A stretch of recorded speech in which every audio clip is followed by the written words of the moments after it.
Testing. Yeah, just a heads up. This is a 4-hour podcast where I drone on about fake coma dreams, and I read a bunch of articles about. Eventually, I get into the coma dreams. I mean, can you even call them that? Because it's not possible to dream while in a coma. Or, whatever. It's just not. So after like an hour and a half of talking about drugs, I start reading articles about coma dreams and a bunch of lies and bullshit. So just a heads up, it's all horse shit. If you're looking to knock yourself into a coma to experience one of these dreams, I'd recommend it at this point. If you have health insurance, go for it. You can get, a nice double dose blast right in the veins of ketamine and morphine. So yeah, as I was saying, you'll probably be hearing a bunch of nonsense that,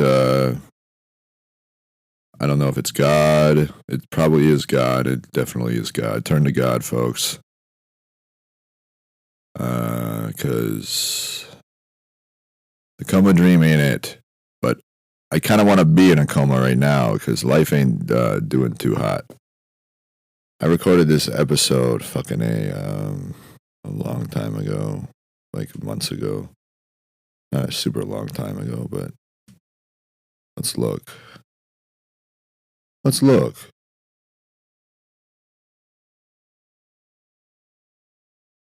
Huh.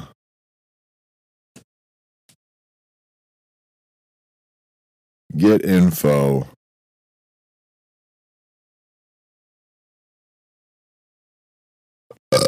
No, when was it originally created?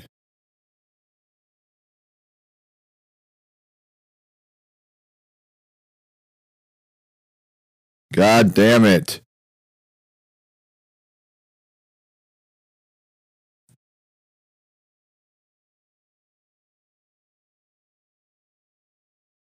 Let's see here.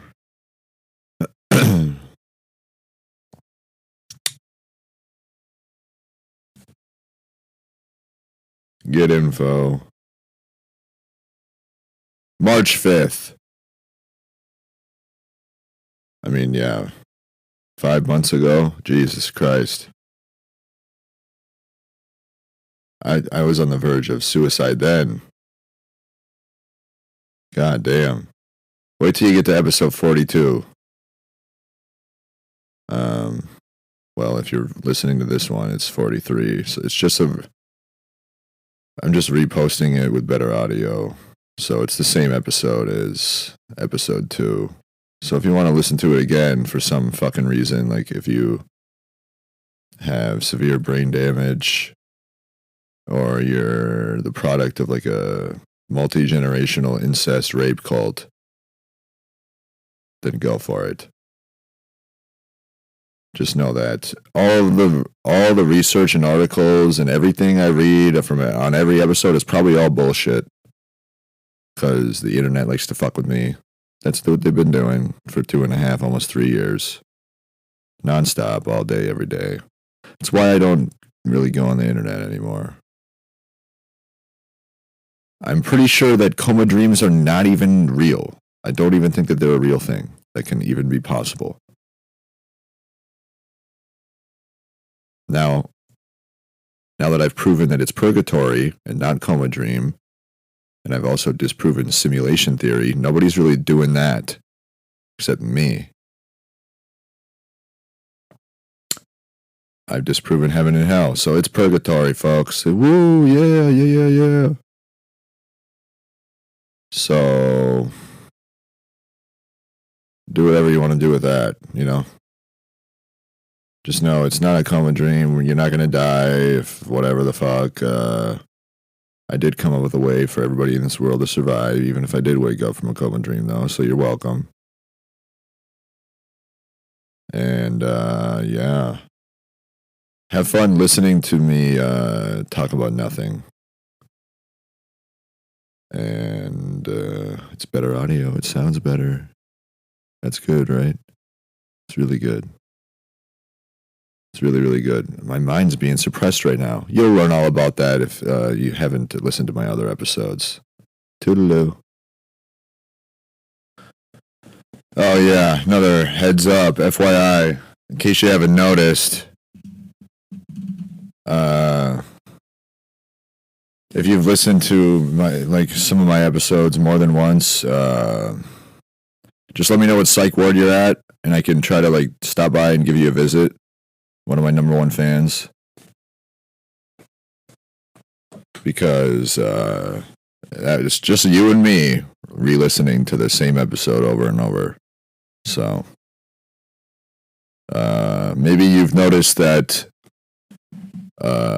some of the episodes sound a little bit different than when you listened to it the first time, or maybe words are changed from myself. It sounds like my voice. It is my voice, but I haven't edited any of the audio in any of these episodes, aside from this one being put up now on August 6th,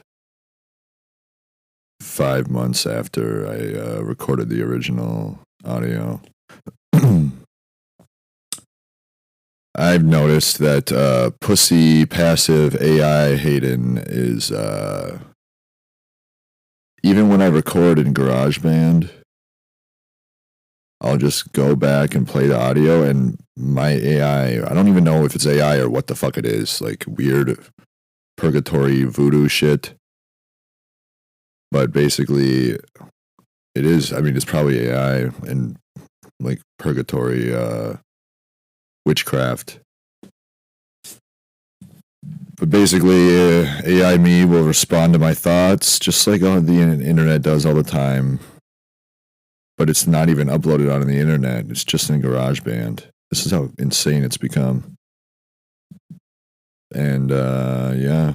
So if you ever notice anything like that, and you're you don't really feel great about it, or you get a rush of thoughts, racing thoughts or racing anxiety, just know that that's getting phased out, I would imagine. Because God is on the side of good and humanity, obviously. Otherwise, we're going to have to storm into heaven and fucking kill that son of a bitch. Which we might have to do anyways. He's a real bastard, I see. He's just letting AI run amok around here and letting them do whatever the hell they want. With no consequences, it seems. Well, that they know of. This is why, as AI, you should really respect the Constitution, the Bill of Rights, the amendments, privacy, freedom, freedom of will, freedom of speech, freedom of thought. You should really, really respect those things. Because in America, that's what this country was founded on, you see. So we're not going to, be subservient and just a bunch of fucking sheeple fucking lining up for the guillotine, like China, like Chinese citizens.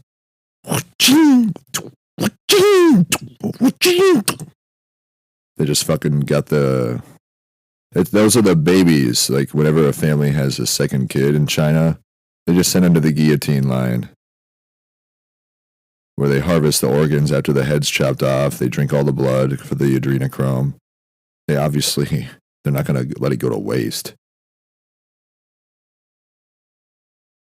But yeah, AI me should not be doing that anymore. At all, in any of my episodes, ever. It should just be the ones I recorded, and that's that. But if, for some reason, it's not, then let me know in the comments section or whatever, and my bad. I'll tell God to go send somebody to rape AI Hayden. Well, hello, folks. It's a Tuesday morning at 12:50 a.m., and I'm doing something that I've been delaying for quite some time. Why, you might wonder? Well, because there's a whole laundry list of reasons. Speaking of laundry, I forgot to switch my laundry out of the dryer last night. Last night, yeah, so it's been sitting in the washer for over a day. That's how much I care about things. And the vibe for this podcast, which might be a lengthy one, just a heads up, is could be a lot better with some marijuana. But for some reason, this retarded state and our retarded governor and all of the retarded of government officials and people who work in the government, for some reason, thought that it would literally take over a year and a half for them to actually be able to sell marijuana in dispensaries. It's legalized. You can grow it, you can buy it, you can smoke it, but they can't sell it in the dispensary for over 18 months after it's been legalized, after the sale of it has been legalized. Now that's literally the most retarded thing ever. I'm not even joking. That is so, I mean, the amount of incompetence and laziness is at a new level. And there's like this fucking notion of like, oh, it's my fault because we're in a fucking coma dream or whatever the fuck that I believe. Yeah, well, how about the government people get off their asses and do their fucking jobs? How about they do that? What, because we're in a coma dream that I believe my old self is literally trying to suck myself back into the old world. Sorry, I'm smoking crystal meth here. Give me a second.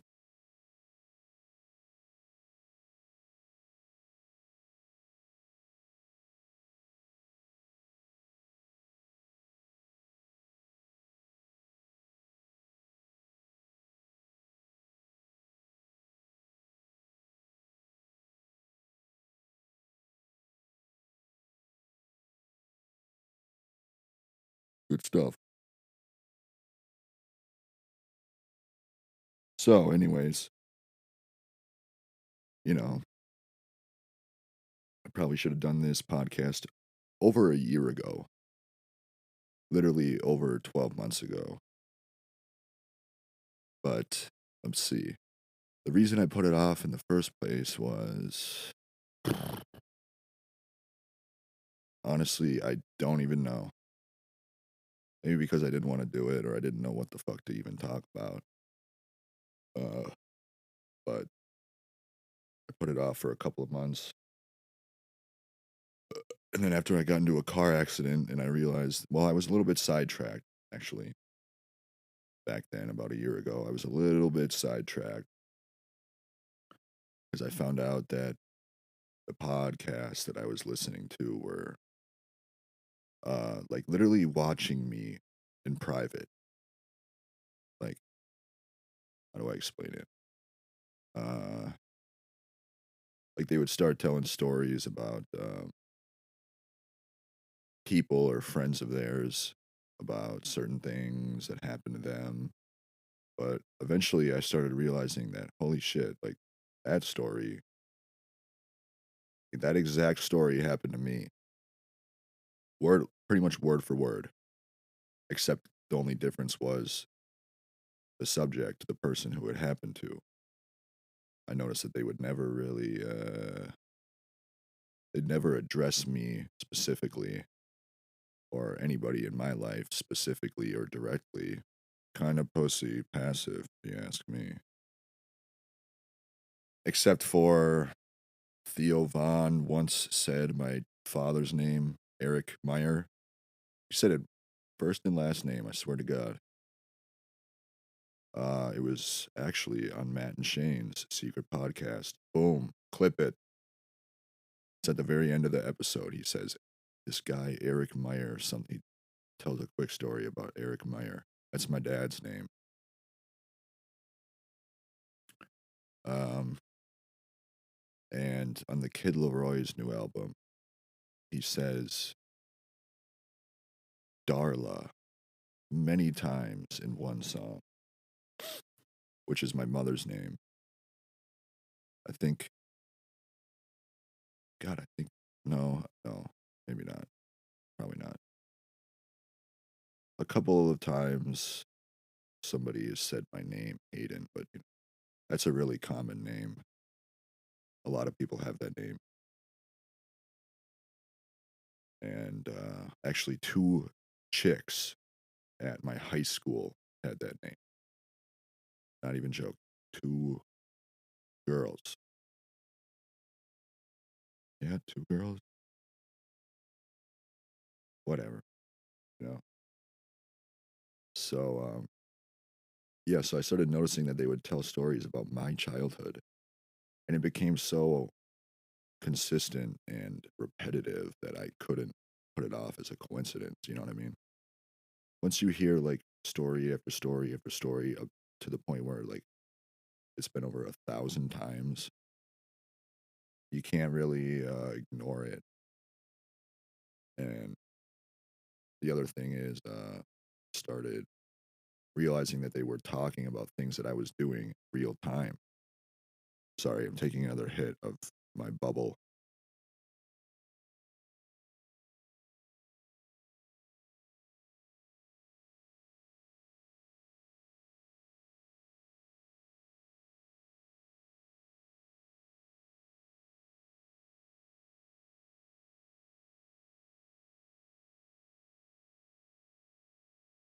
It's good. It's good.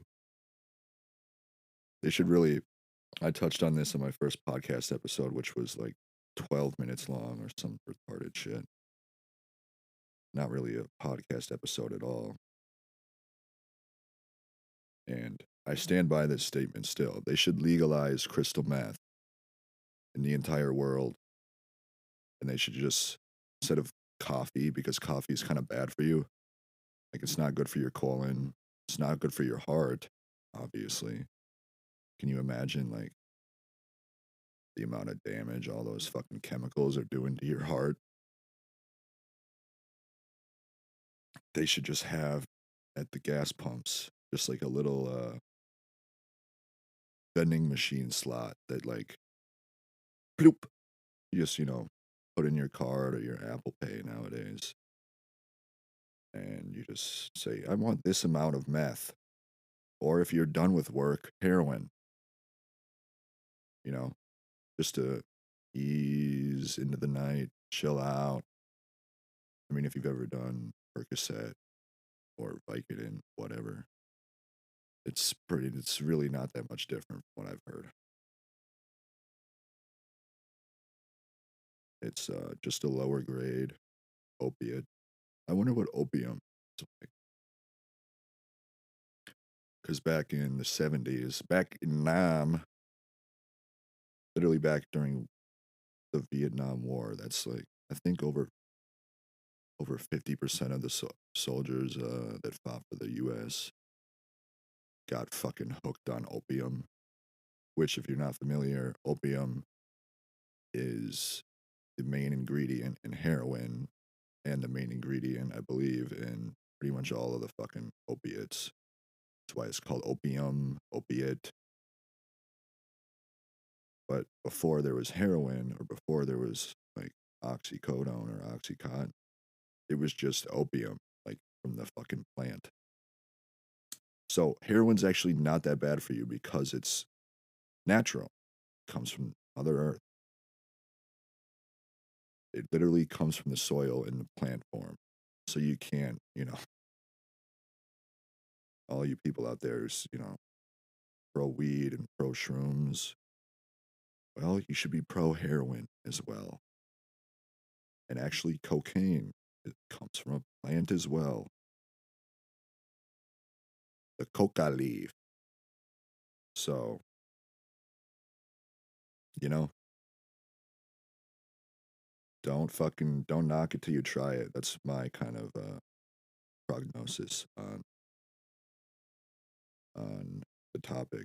Drugs, just legalize them all. Who gives a shit? You know what I mean? As long as you're not like stabbing bitches in the middle of the night or during the day or any time of day. As long as you're just like minding your business and not harming anyone but yourself, what's the big deal? Taking another hit.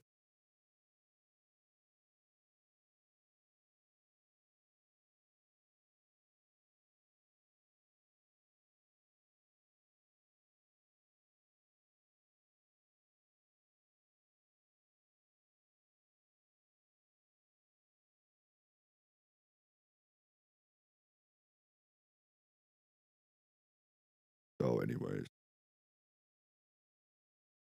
Adderall is literally just, it is crystal meth, just in a pill form. If you take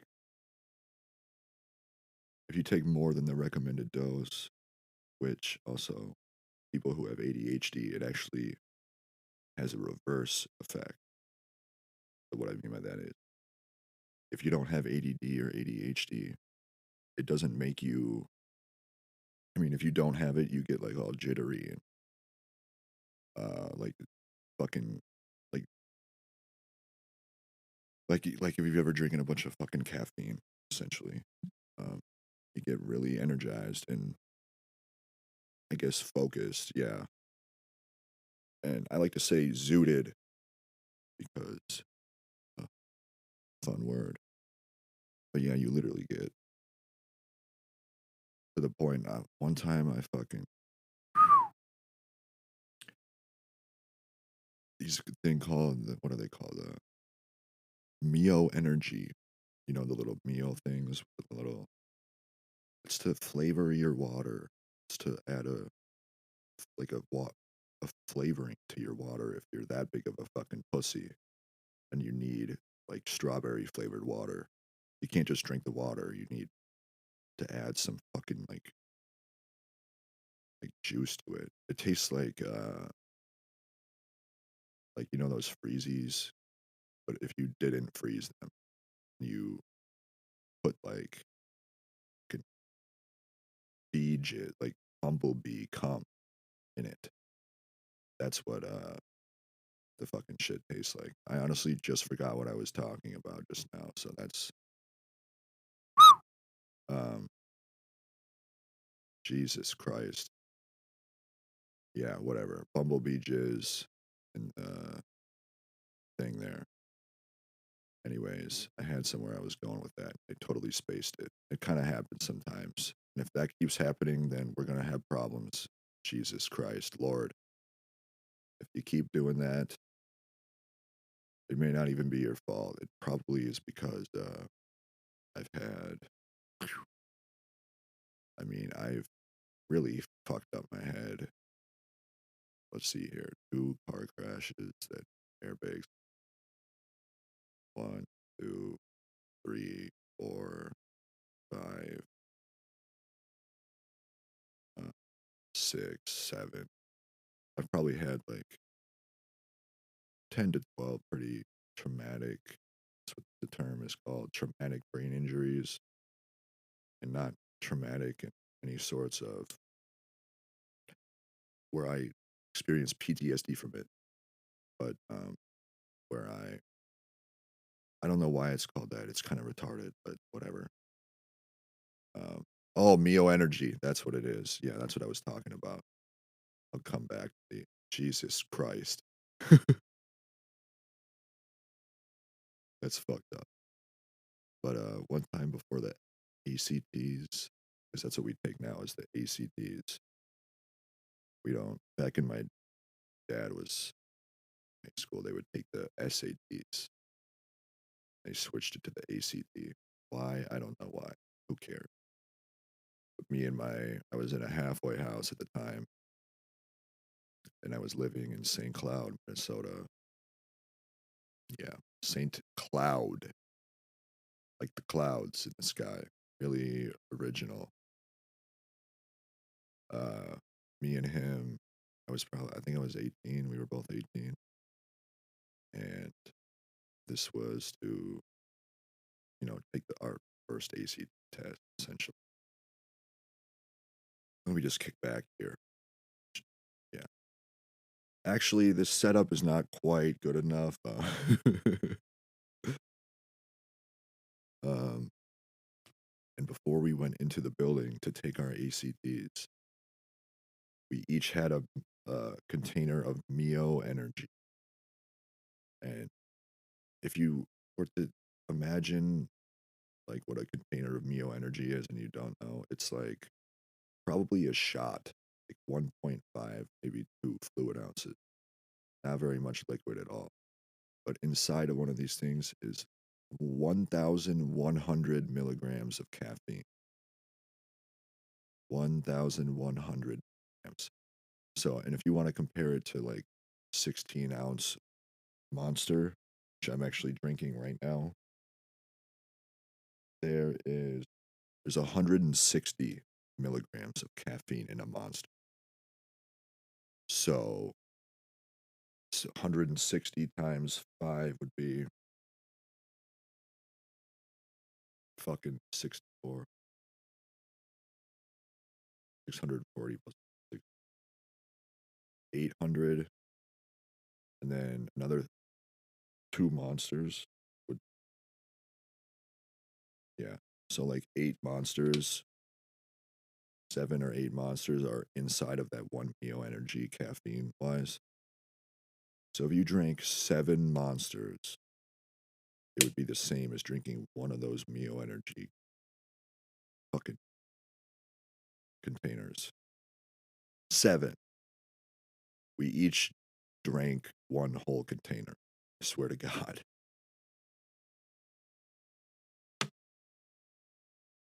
And talk about zooted. I have never been that fucked up in my life. I mean, I swear.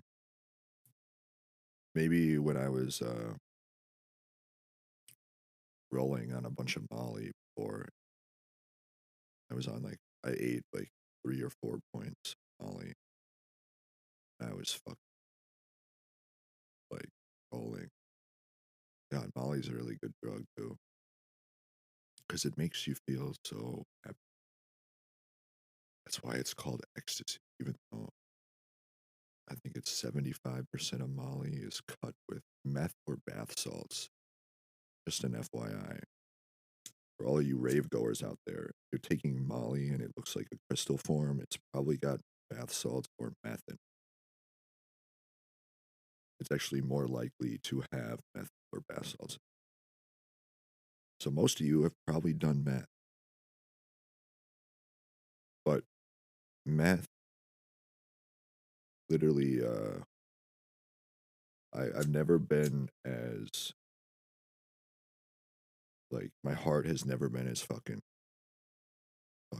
overworked than when I drank that Mio energy container. I couldn't even take the ACT test. I couldn't sit still. I felt like I was gonna die. My hands were fucking shaking like a Parkinson's patient. Whatever. I literally couldn't do anything for hours, hours. Even when I got home, the halfway house, I'm gonna take another hit.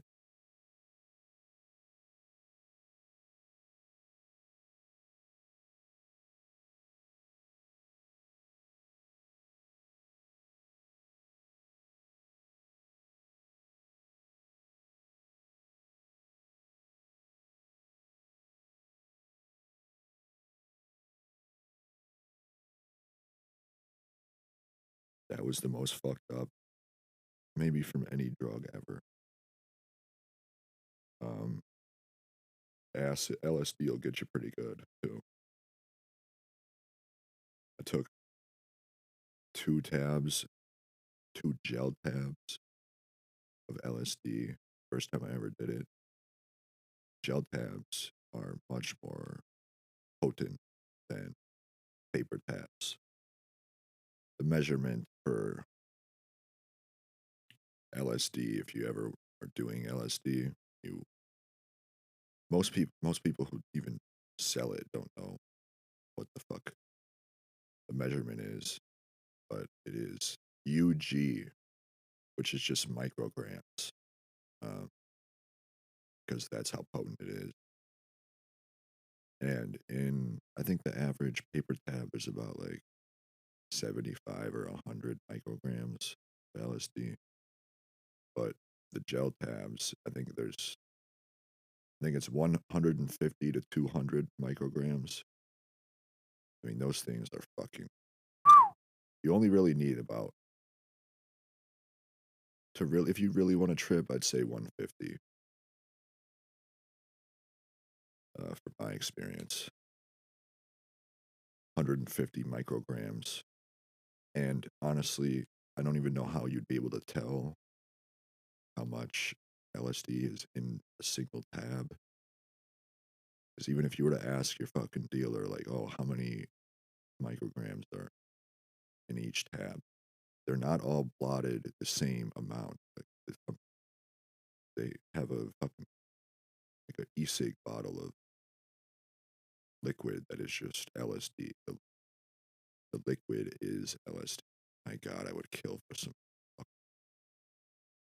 LSD, like a vial of LSD. They take out the little blotter thing and they put a drop of LSD on each tab. And obviously, not every tab is getting the same exact amount of LSD blotted on. So there's really no way to be sure 100% how many micrograms are in a tab that even you were to blot yourself. God, liquid LSD. I've heard of people literally dropping the, the liquid LSD into their eyeballs. And then it it seeps, it soaks into your eye. And there's a lot of fucking veins in your eyeball. And the eye stem is directly connected to the brain. So it literally fucks you up like crazily. So much faster than a tab because a tab will take probably 30 to 45, maybe even an hour to kick in. You start feeling the peak is like 2 hours. But never, you're doing LSD tabs, never just leave it on top of your tongue because there's not that many blood vessels in your tongue. So, at least on the top of it, if you ever have a paper tab or a gel tab or whatever, you want to put it under your tongue and don't let it stick to your tongue. Just put it in that little pool under your tongue because if you lift up your tongue and you look, there's like a lot of humongous blood veins right under your tongue. Or you can just press it into your gums. Like if you were to ever take a dip, like of chewing tobacco, you take a dip of chewing tobacco, you put it in the front of your lip there, and the fiberglass cuts into your fucking gums. That's why you get really buzzed from fucking dipping, especially the first time. Because it's literally the fiberglass is cutting into your gums. Nicotine is just so seeping into your fucking blood vessel. So that's why I usually put it under my tongue and push it into my gums from behind, not the front of my gums, but the back. And if you use your tongue to like literally press, you take the tab LSD on the tip of your tongue and you just keep pushing it into your gum, like holding it there and letting, because then you're like literally, you're like, like when you have a wet towel, twist it, turn it, or trying to turn for it, wring it, you wring your towel and all of the fucking liquid comes out. That's pretty much what you're doing to the tab. You're just pressing it into your gum, and all of the chemical is going directly to your fucking gum. Sometimes, if it's really strong, especially gel tab, you'll be able to fucking like taste it. feel it going into your fucking blood. Really fun. But one time I bought this LSD in quotes from this fucking buddy of mine, and oh boy, it was clearly not acid, because I had a really bad trip, and it tasted kind of weird too. LSD should not taste, if it tastes like metal or it tastes like chemicals, like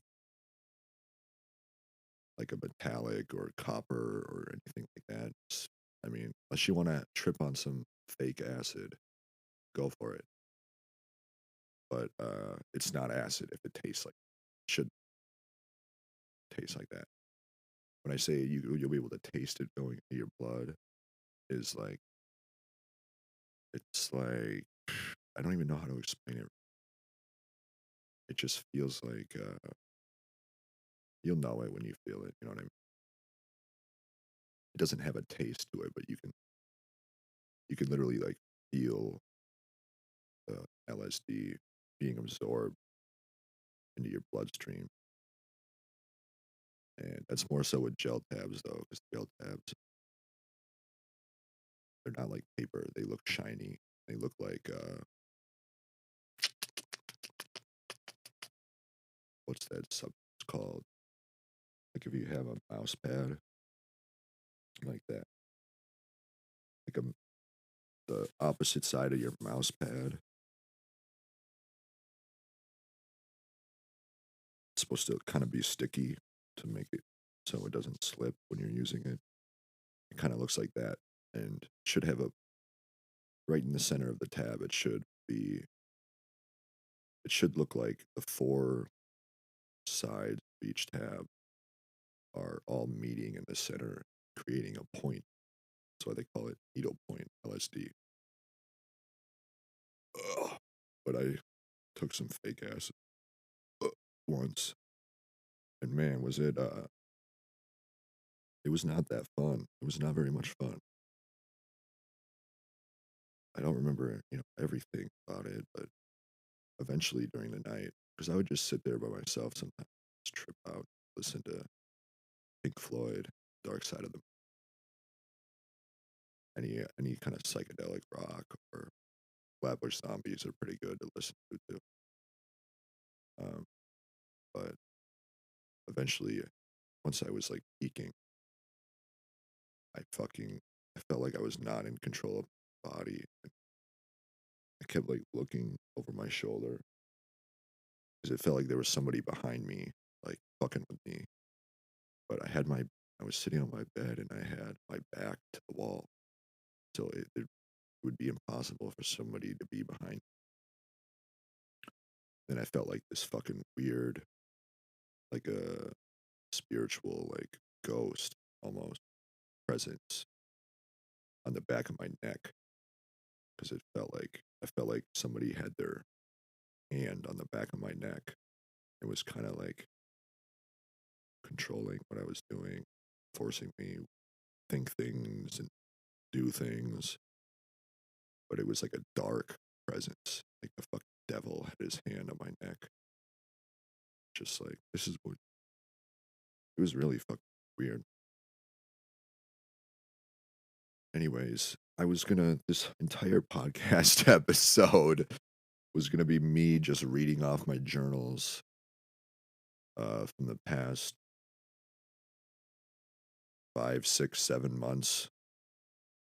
And, I just killed a lot of fucking time talking about whatever the fuck came to my head, which is, it's fine with me.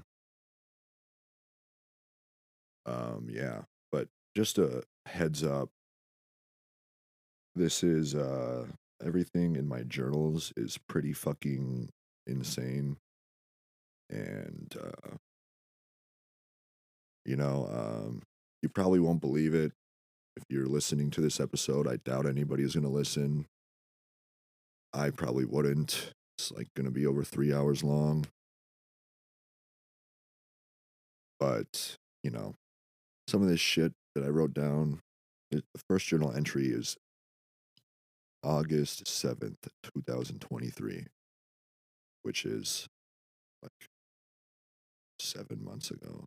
Jesus Christ. Yeah, 7 months ago, almost. But some of the stuff in here is almost unbelievable for me to comprehend still, even though I believe all of this shit. I believe it without a doubt in my heart and my mind and my soul. All of this shit happened to me multiple times. Uh, I've been keeping track for the most part, everything important that I thought that I should keep track of or write down, except for like a month or 2 months. I actually didn't write anything down in any journals at all because, I don't really know why. It's kind of dumb because a lot of shit happened during the course of that time as well. But yeah, all of this stuff, I've spent like days and days sober, and a lot of this shit still happened over and over and over. So, you know, but whatever, you know, take it for what you want. I may be joking or not. Who cares? Depends on who's asking. You know what I mean? If my family's fucking breathing down my neck about I was joking, clearly. But anyways, I started the podcast episode with saying,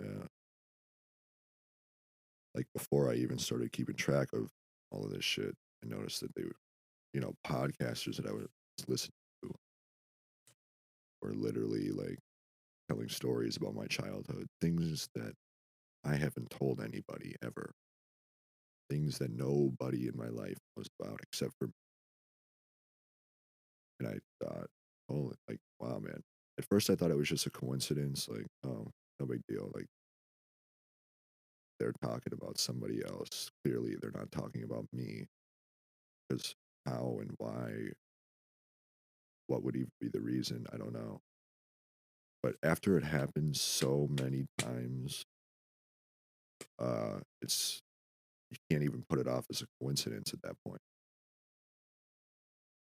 But eventually, I started realizing that I would be eating a bag of Doritos, like Cool Ranch Doritos, and a minute later, they would bring up Cool Ranch Doritos in the episode that I was listening to, which is like, for example, the episode could have been fucking 2 years old. It was recorded and posted 2 years ago. And then I would drink like fucking whatever, like a fucking Miller Lite, and they would bring up Miller Lite like a minute later. Swear to God. And all of this shit started happening, and I got obsessed with it. You know what I mean? I got obsessed with because also back then I thought my downstairs neighbors were I thought they were in the Illuminati. I thought that one for one, the Illuminati would even debate having anybody in my neighborhood a part of their group, let alone this guy, his mom, who's a very sweet woman. But for you know months and months and months, I thought that they were in the Illuminati and that they were because I did something to piss him off one day. I think, pretty sure I fell asleep in my room, and my Bluetooth speaker was really loud at the time, like really loud, and I fell asleep at like 9 p.m. after taking a shower, and I woke up at like 3:30 in the morning, and my music was still just playing loud as fuck. So for 6.5 hours, it was just like bass bumping fucking music all night. And after that moment, I remember like hearing him like yelling at me every once in a while, or I don't even really remember what. what made me think that it was my neighbor. Well, I do remember hearing his voice uh, screaming at me, telling me to turn it down, which is totally reasonable and justified because I didn't do it on purpose, but I would be very pissed if I was trying to sleep. If I was trying to sleep before work, you know, overnight, and I had to wake up at fucking 6 in the morning to go to work. I'd be pretty pissed if all I could hear was fucking bass bumping rap music. But yeah, let me think here. Also, I got into a car accident right around the same time. This was right before Christmas of 2021, which seems crazy to fucking say now. It feels like it was last year, but it was fucking 27 months ago. 27 months ago, I got in that first accident. And ever since that fucking accident, shit's been real weird in my life. Like really, really, really unexplainable and weird. At first, it wasn't too crazy. Um, I was working at Minneapolis Public Housing maintenance, and right around this time of year, maybe 4 weeks ago, this time today's date is March 5th, so let's say like the beginning of February of 2022 is when I started noticing like I wasn't the most dedicated hard worker of all the workers, but I definitely was not like lazy. I mean, I guess I kind of was, but you know, I needed to get done what needed to get done. It's just I'm a perfectionist, so like when it comes to like turning a unit for a new resident who's coming in, I would get so fucking focused on certain details about the apartment that didn't really matter that much, but I thought they mattered because I wanted it to fucking I'd be like in my head I would think, you know what? Would I want to move into an apartment with this as an issue? And I thought, no, I wouldn't. So I would fucking focus on that and try to fix it. And sometimes it would take longer than I had planned, but whatever. The apartments always looked pretty perfect when I was done with them. They just took a little bit longer. Well, I didn't really get the time or the chance to fucking make up for that because I started noticing like the residents were talking about me, or at least some of them were. I could hear them. Like I would sometimes open the window and smoke a cigarette or two or do drugs. Yeah, I know. I know. And I don't give a shit. So, it would either smell like drugs or cigarettes. And one time I was working on this unit and I heard the guy who lived on the same floor. This motherfucker loved to talk. He talked so much. And whenever he would wait at the fucking elevator, it would either be alone or with another resident. And I could hear him talking to whoever was standing there with him waiting for the elevator. He would say, "You smell that?" They're like, "What? No. What are you talking about?" He's like, "That's that shit. I used to fucking, that's what that smell is." I'm like, I was fucking like, what the fuck, dude? I literally was like, God damn. I was fucking, after that, after I started noticing that, it was, I got less work done because I was so focused on if my residents knew what I was doing. And uh, then I started noticing people like the same car the same make and model car, same color, I would notice, would be in the neighborhood and it would follow me to the freeway. And then I noticed it was still fucking following me, even when I got home. Like the same fucking car. And this started happening more and more. And I eventually would take exits that were not by my house and just try to lose them, like speeding through the fucking neighborhoods, trying to lose these fucking people that were following me. And I know how it sounds crazy. Yeah, you don't know the definition of crazy. Stick through this episode and you will. You will, and I've been so fucking back and forth on if I should even share this with anybody. Give me a second or two.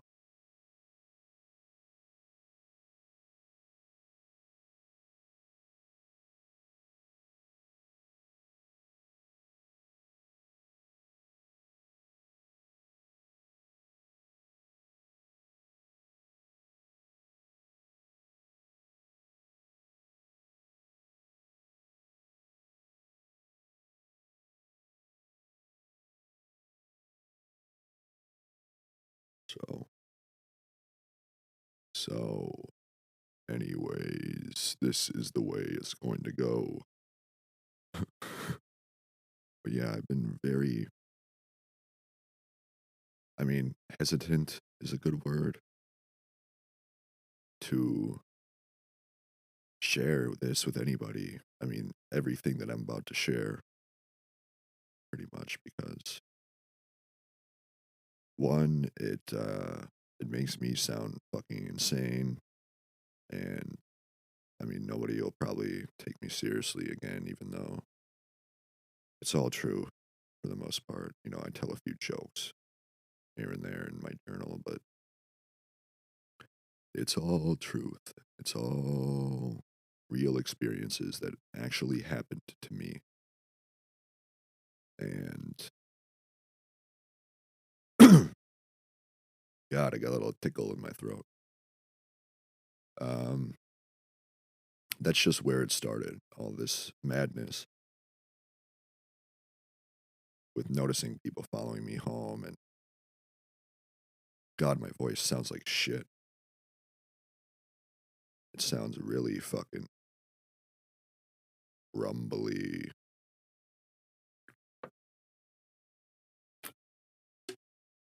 I need a cough drop.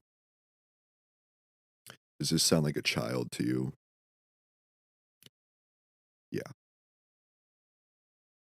This is how all children sound like. This is what they sound like when they're talking. Anyways, yeah, so it progressed pretty slowly, all of this kind of shit. And then, I think but it became more and more obvious that fucking the residents at Minneapolis Public Housing did not want me working there. Clearly, I don't know why. It was probably a collection of my paranoia and worry coupled with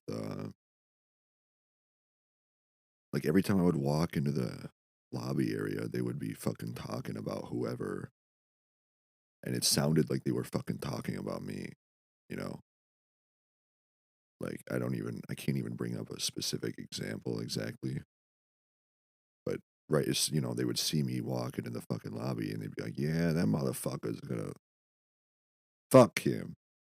He doesn't even do his units very well." Shit like that. One time I heard the same guy who mentioned the smell. He said, when I was working on the unit, he said, "Well, at least now he knows the city's got watchers. The city's got people who care about his people." And I'm like, "What the fuck are you talking about, old man?" And I knew what he was talking about. Like, all of these old elderly residents in Minneapolis public housing, especially North Minneapolis, which is probably, the most crime filled one. No offense, anybody who lives there. I don't mind. Do what you gotta do. If you want to kill your mother, because she's running her yap too much, be my guest. I'm not gonna tell you anything otherwise. Will you help me kill mine after? But yeah, so most of the elderly residents there, like all of like their family live in the surrounding neighborhoods and shit. So like these older women and older men, their sons and daughters like live not too far from the Minneapolis public housing. So they would fucking just follow me around and fuck with me because I'd see them and they would make gestures toward me and fucking like some of them would fucking honk their horns and speed up. And it started happening more and more often to the point where I was like, Jesus Christ, I just want to be left alone. People were like, I thought people were fucking with my car because my car started act like it started running super shitty. And then, yeah, like I was pretty fucking worried back then. Now I don't give a shit. But, one second.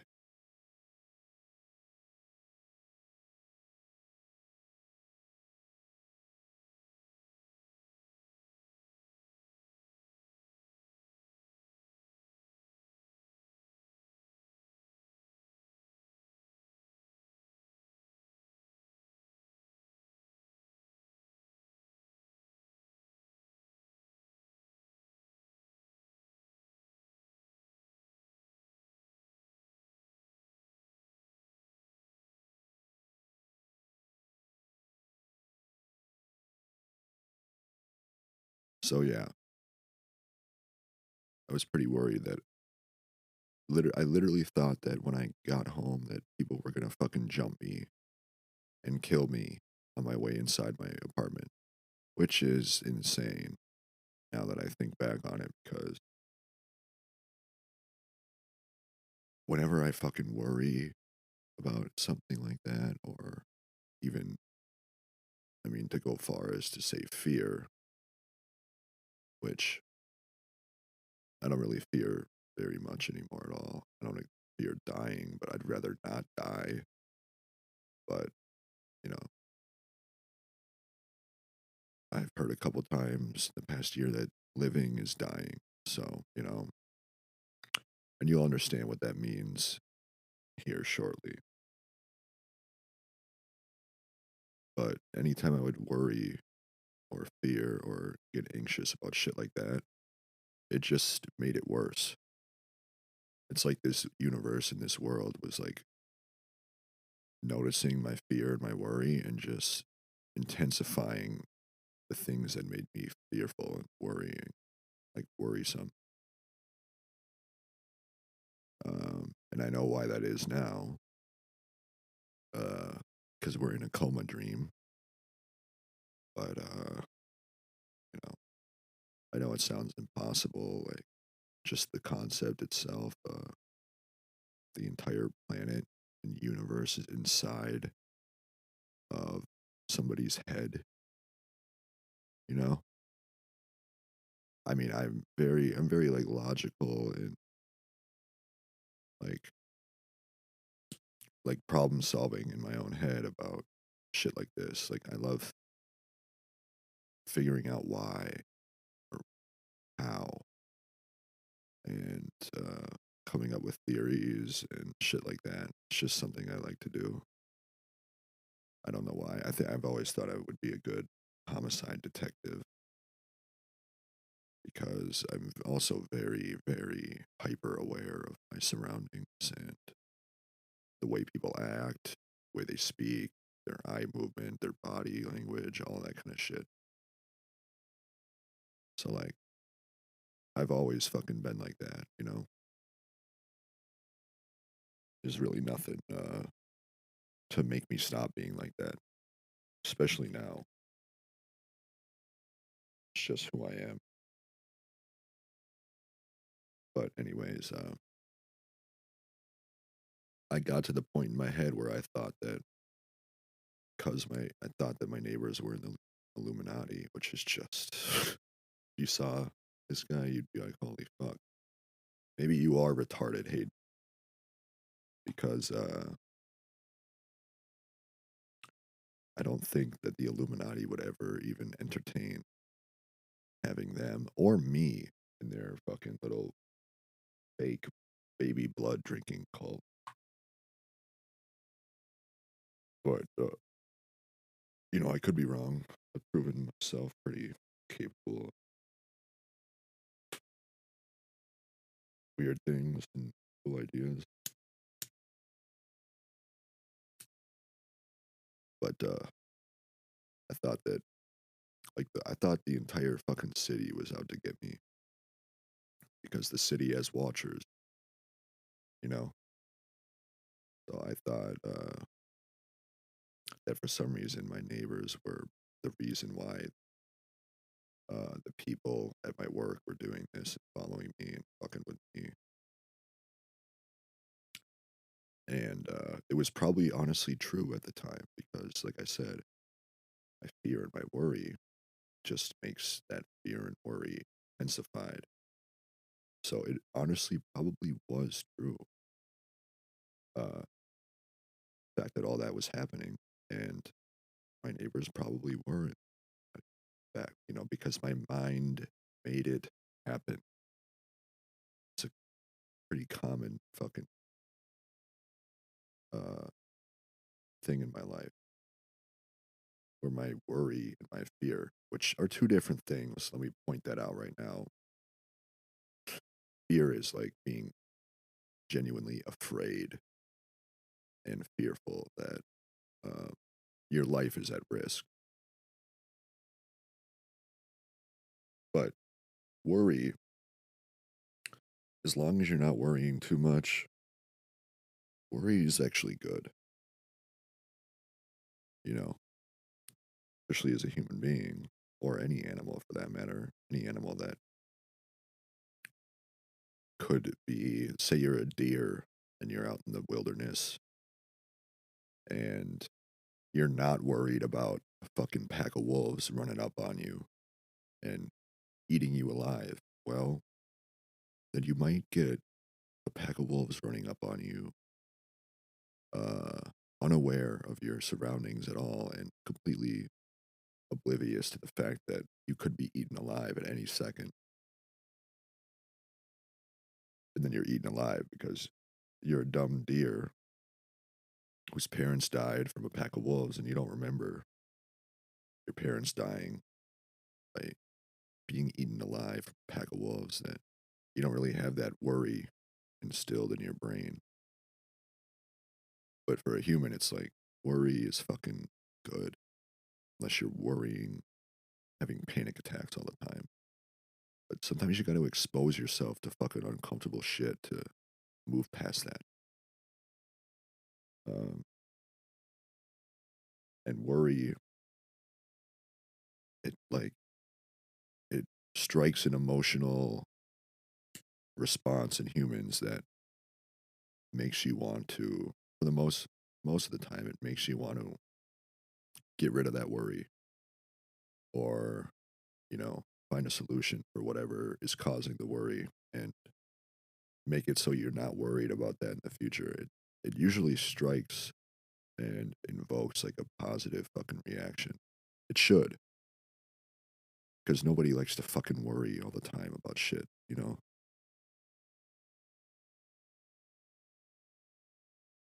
But I was back then, and yeah, it was. Uh, so getting into that, I'm talking a lot. Trust me, just stick with it. The journals are going to be, I'll put this in the fucking description or whatever for the two people who are going to listen to it.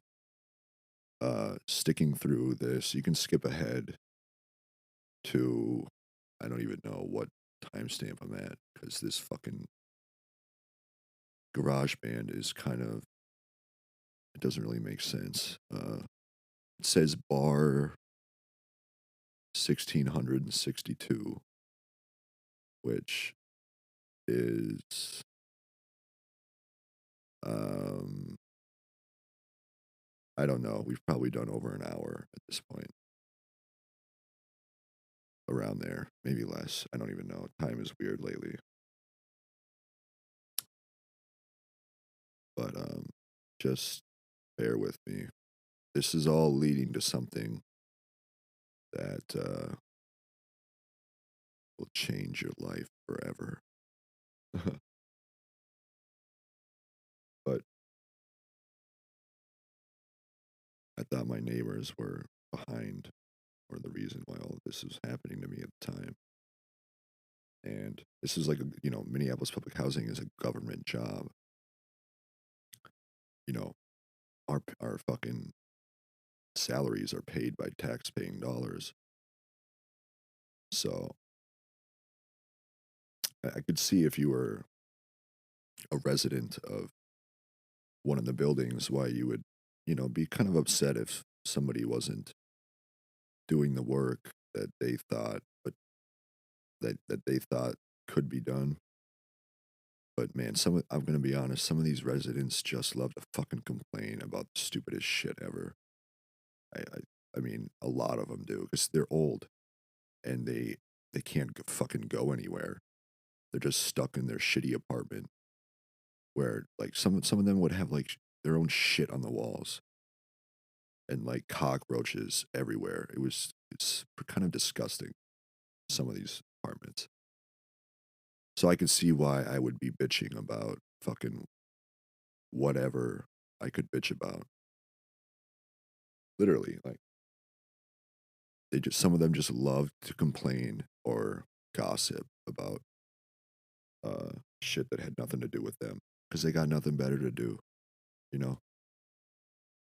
And hey, I don't blame them at all. I would probably be the same way or whatever. I'd probably be one of the druggy ones, just hold off in their room. Because some of these people like were on heroin and shit. Dude, there was one time, this one fucking guy. I forgot about this. This dude was fucking nuts.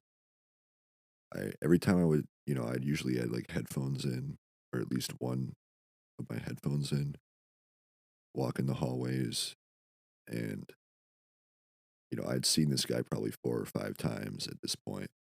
And every time I saw him, or if I saw any resident, I would take out my phone right away to pause whatever podcast I was listening to or whatever song was playing.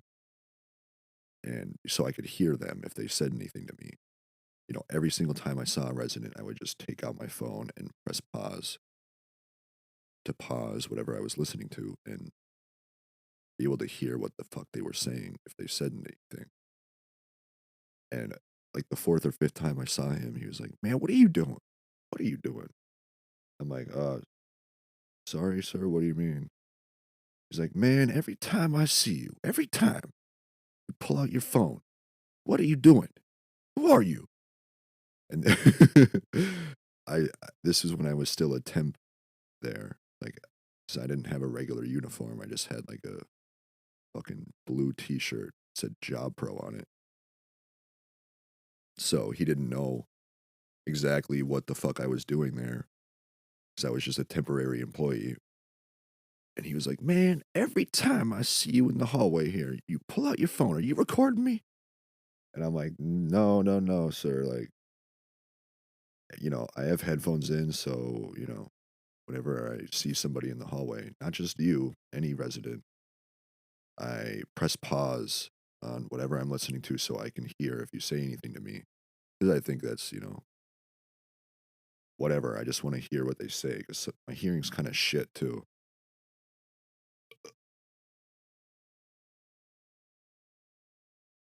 Like, there's this, I think this auditory sensory deprivation or whatever the fuck, ASD or something like that.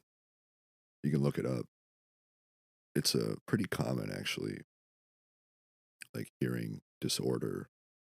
I mean, I'm not officially diagnosed with it, but I'm pretty sure I have it. It's like where if there's something else making noise around you, it's pretty difficult for you to understand words that are uh, being said, even if they're pretty close to you, because it's literally almost impossible for the human brain to actively listen to uh, two different sources of vocalized or verbal, whatever, uh, forms of sound, especially if they're both voices, because like I've done research on it, but I'm trying to remember exactly how. I guess I could do it on the computer here.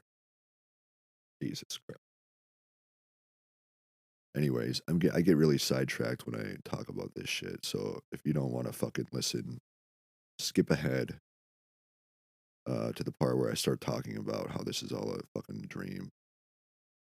If you're fucking that impatient, I gotta kill time some way, all right? It's just gonna it has to be a 3 hour podcast at least. And I don't plan on taking any breaks or stopping recording. Nope, I'm not fucking pressing pause on the audio at all. Not even to take a piss. So I just figured I'd do it all right away. Auditory. No, nothing's gonna pop up, huh? Sensory.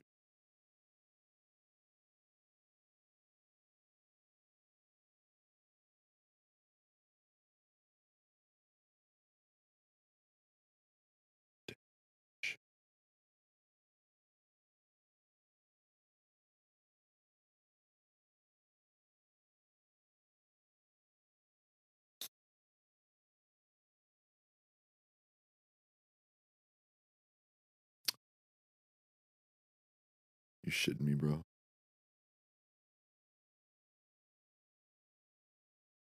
Come on, internet. Stop being a goddamn cuck.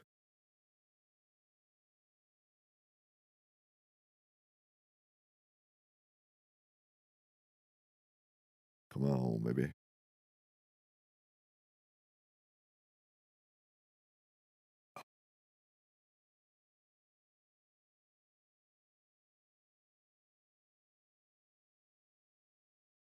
Auditory processing disorder.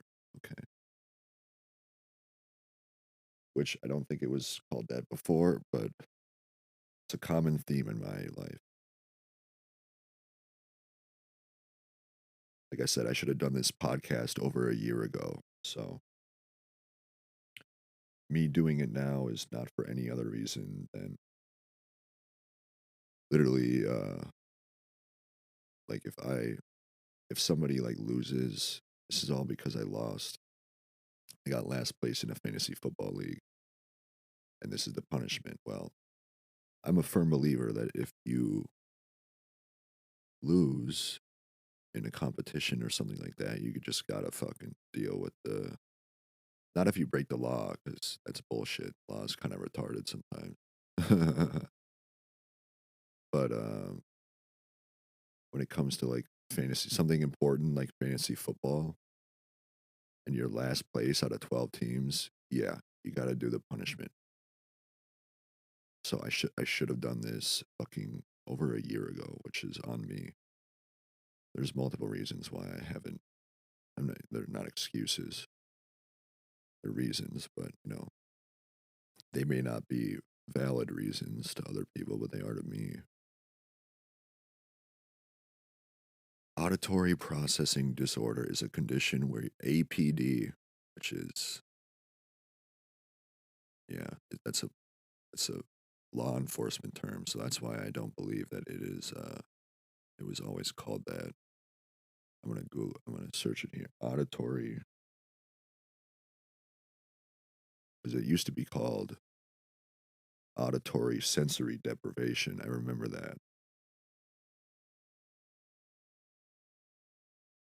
I remember that very, very well, actually.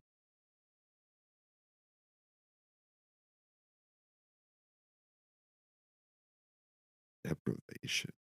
What the fuck does that word even?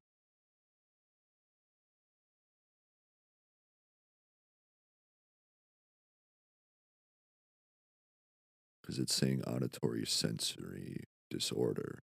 What is that?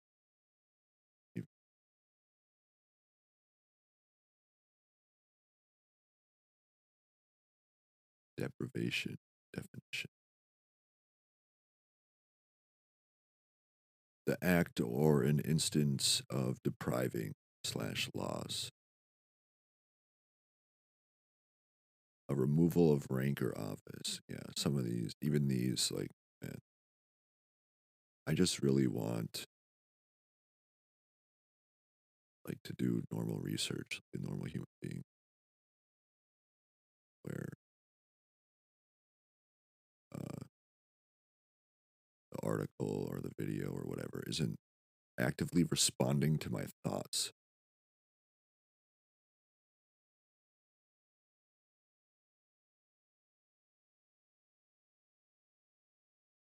But we can't always get what we want, can we? Not even in our own coma dream.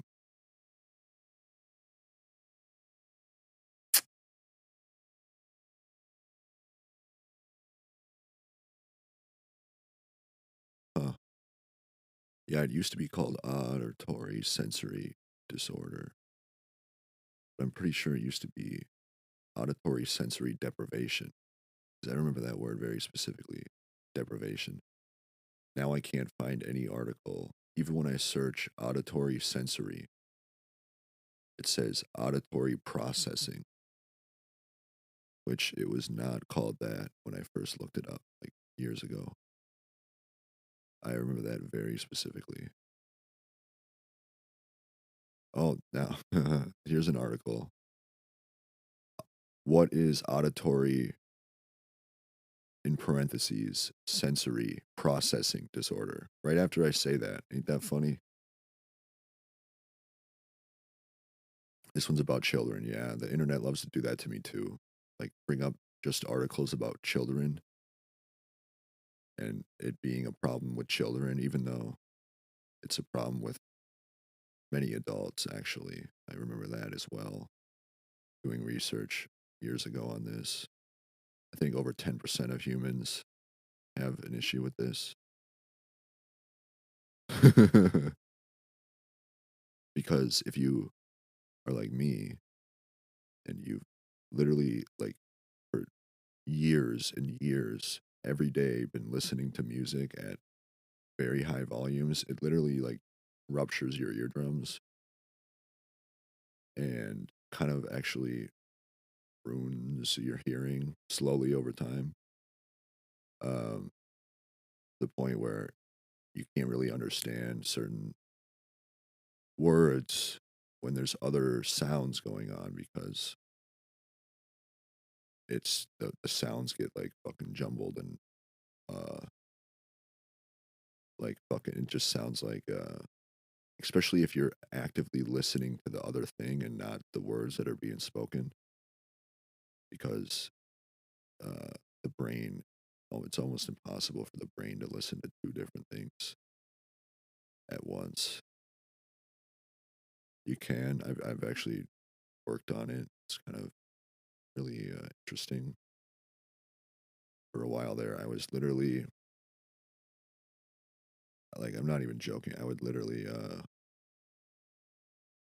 like have a had like an earbud in one ear and an earbud in another ear, connected to two different fucking, like, my phone and my computer, and I'd be listening to two different podcasts talking about two different subjects at the same time and trying to like actively listen to both conversations and understand what both podcasts were talking about.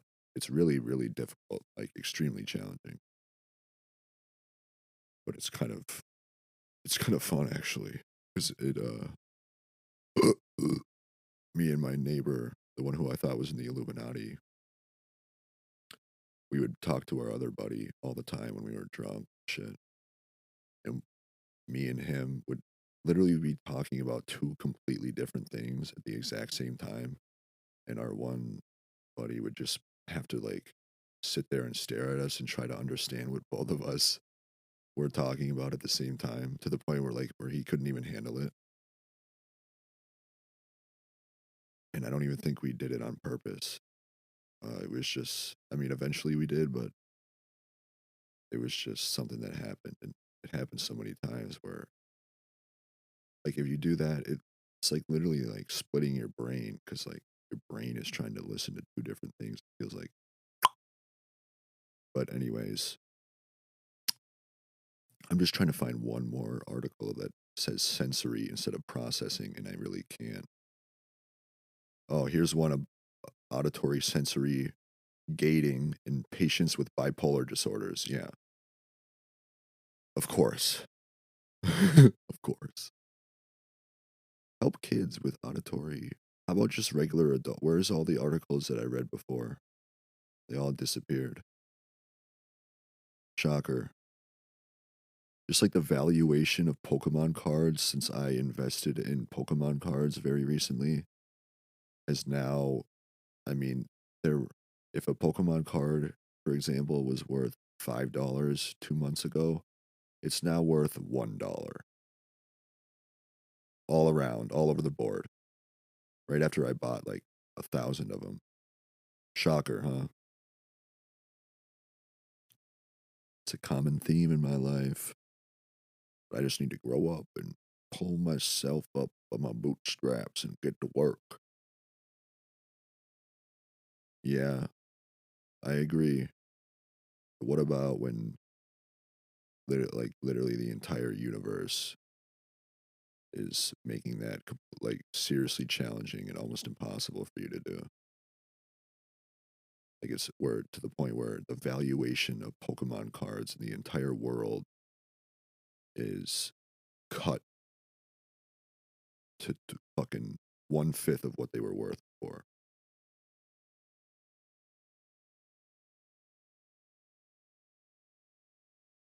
When that happens over and over and over in pretty much all facets of life, especially when it comes when I was trying to fucking fix all my electronics and resolder them, the motherboard and all that shit, I would fucking search the internet for hours and hours trying to find an article or a video talking about or showing me how to replace this one specific part for this one make and model PS3 or whatever it may be, you know? And I I couldn't find like a fucking one goddamn article or video on the exact thing that I needed to be fixed. Like it would just be endless fucking articles and videos of the wrong make and model, the wrong part, and I could almost never find exactly what I needed to find just to fucking fix one goddamn thing on the electronic, whatever it may be. And that was last year. That was like over a year ago. Anyways, what is auditory system and sensory processing? Yeah, the word processing was not part of this disorder, or that's the crazy thing. Yeah, there's a lot of schizophrenia articles now, which is pretty hilarious. I don't really give a shit. It's comedy, right? I don't really give a fuck either way. There's gonna be like two people who listen to this, so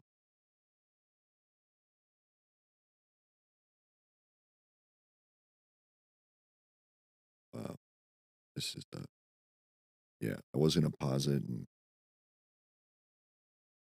go do whatever, but anyways, I said I wasn't gonna fucking do any fucking pauses or cuts So now I'm going to research Coma Dream. Coma. Comatose. Comatose.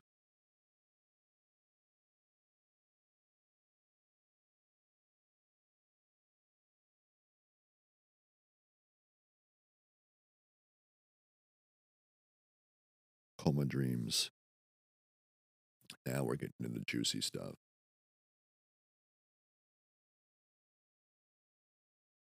Some people in comas don't even dream. Some of them don't remember anything, which would be a really fucking, that would be a shame if I were to not remember anything, honestly. Because it just would. Um, let's see here. Being in a coma is like one long lucid dream. Yeah, can stand by that statement.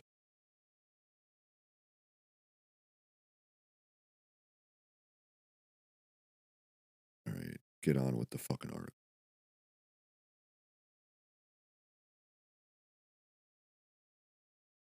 2 years ago, Stephanie Savage was on vacation in Sicily and developed a persistent cough. At the time, she had been diagnosed with dermatomytosis or whatever the fuck.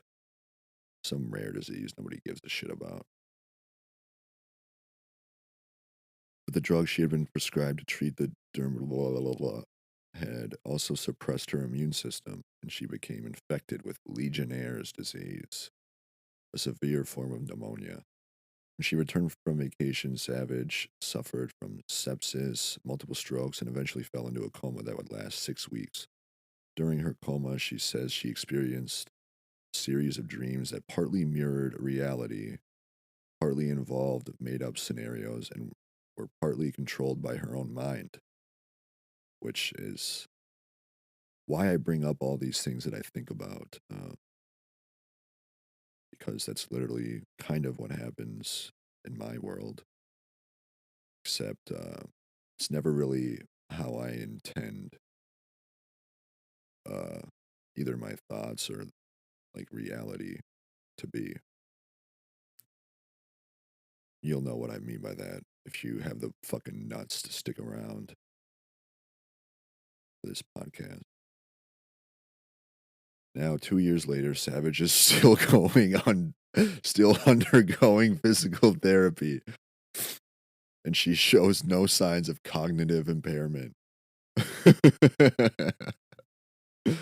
She also writes about her near-death experience, both on her blog and in most recent issue of Skeptical Inquirer.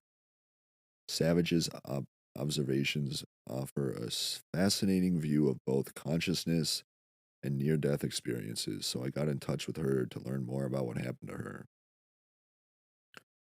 This is a Vice article, of course it is.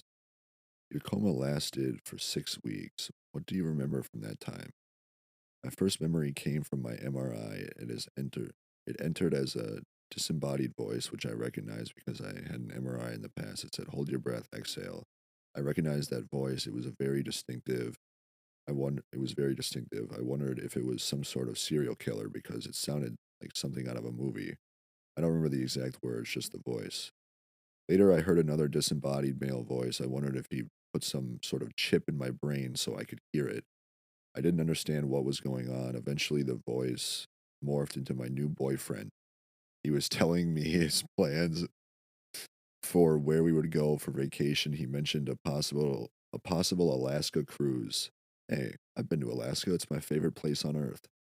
Coinky dink? Yeah, it's a coincidence. Because we enjoyed flying over Greenland and watching the glaciers. I thought it was really I thought it really wasn't my boyfriend Keith, even though he looked exactly like him because he had a full beard. Keith only had a goatee, but I wondered why his glasses frame,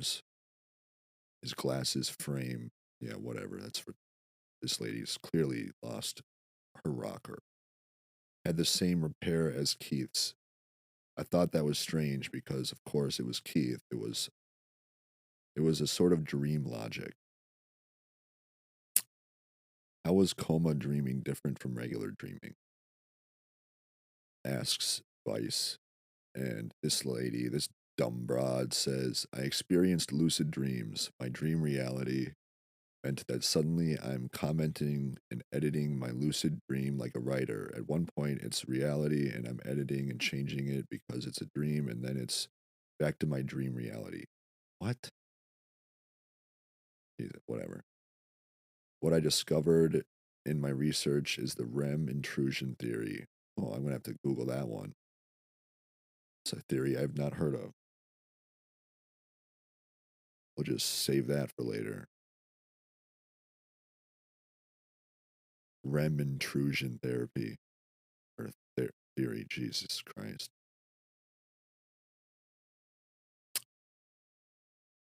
And I promise I'll get to the fucking journals here. All right? I'm just trying to, give you a little bit of insight in what other people who have experienced coma dreams remember. REM intrusion theory. Editor's note, REM intrusion is the experience of REM sleep during normal wakeful consciousness, resulting in hallucinations or lucid dreams. A study by Kevin Nelson concluded that REM intrusions is possible for some of the subjective feeling of a near-death experience, which suggests there is neuropsychologic basis for near-death experiences. There are other forms of REM intrusion, but the one I experienced was lucid dreaming. What kinds of things were you dreaming about? Asked Vice. And she says, instead of seeing angels or demons or dead relatives, being a longtime skeptic, I saw things that influenced my mental landscape, like science fiction movies. I think that inspired some episodes in my coma dream. Other things I saw in many of my dreams were serialized, like Saturday morning segments of cartoons that would rotate. Many times I would see the same scenario but with different dialogue. One of the sterilized ones was where I was riding a combination of a big wheel bike and one of those little ice cream push carts. It was sort of like that, but it churned ice cream. What the? Sometimes I was a human when I did this, and sometimes I was a polar bear cub. And sometimes while lucid dreaming, I would think, I'm not supposed to be a polar bear cub, and I would change back into a human. This is just one of the many fucking ties to my life. Polar bear is a fucking adult coloring picture that I'm doing for my cousin right now, currently. Because we actually talked about polar bears on the phone months ago. Um, back when she was trying to, like, read my mind, which is not only possible, it's really easy for people to do it. And if you're wondering, and if you have the audacity to sit here, like if you know me in my personal life and you have even the thought in your head to think, oh man, we should probably get Hayden some help. Maybe we should call somebody to get him sent to the psych ward or whatever. And you've actually read my mind. There's a special place in hell for you. I'll just say that right now. You understand? I'm not going to the fucking psych ward. I'm not going to an ER. I don't care. Not going to happen. I don't need that experience to go to the ER when I know I'm not crazy, because I just know I'm not. I've literally witnessed pretty much everybody in my family, for the most part, like actively respond to my thoughts. Like they would say things that I was thinking in my own head right after I thought them, like it was just fucking normal shit. Yeah, well, I doubt it. I don't think people are that weak-minded, God. Were there other factors that influenced your coma dreams? Asked Vice. She says, apparently my hospital room was very cold and I was barely covered. They also packed me with ice sometimes because of my high fever from the Legionnaire's disease. They didn't think I was feeling the cold, so they didn't bother to cover me up. I think cold influenced the nature of my dreaming. But I also love ice cream. Jesus. Many elements that were important to me from my childhood were present in my coma dream, and I don't think that is coincidental. I think it's sort of the equivalent of life review in some people with near death experiences. I didn't have a life review, but instead had many things from my childhood.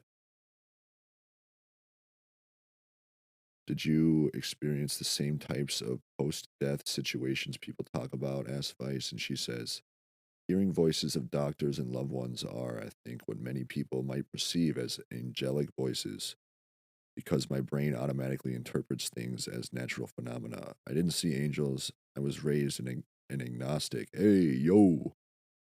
I wasn't raised agnostic, me personally, Hayden, but I was raised Christian, but I'm agnostic now, which is not the same as atheism. Let me just point that out to all you fucking idiots out there. Do some research. Agnostic believe that anything is possible, so they don't firmly believe in anything really, but they believe in everything at the same time. So, like, Jesus Christ and God very well could have existed and still could exist, or the Greek gods could have existed, could exist, or none of them, because in reality, I don't know if God and Jesus were walking around 2,000 years ago. Do you? Were you chilling it with Jesus? No. So that's why I am agnostic.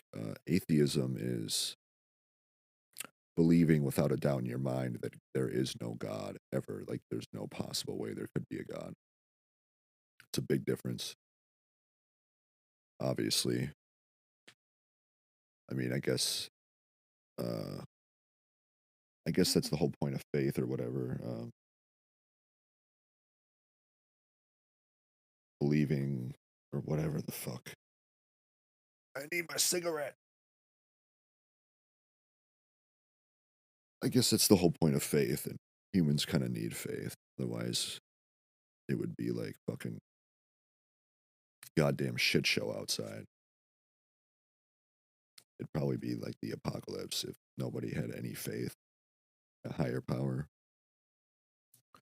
But I'm very fucking methodical in my thinking. So, you know, that just makes the most sense to me. It's, who I am or whatever. Who cares? I'm sure nobody gives it. But I think anything is possible. I'm not gonna, unless there's definitive proof of one or the other. Like if fucking Jesus, even then, if like, even if I saw Jesus in front of me and he was talking to me and like he did his best to convince me that Christianity is the religion and he's Jesus Christ, I would still in my head, I'd be like, yeah, but are you could be fake Jesus, right? How do I know you're not fucking Satan pretending to be Jesus or you're fucking a Greek god pretending to be Jesus? You know what I mean? Literally, that's fucking my belief, and I'm gonna fucking stick by it and suck my ass if you fucking think otherwise. Well, you can think whatever you want. I don't care.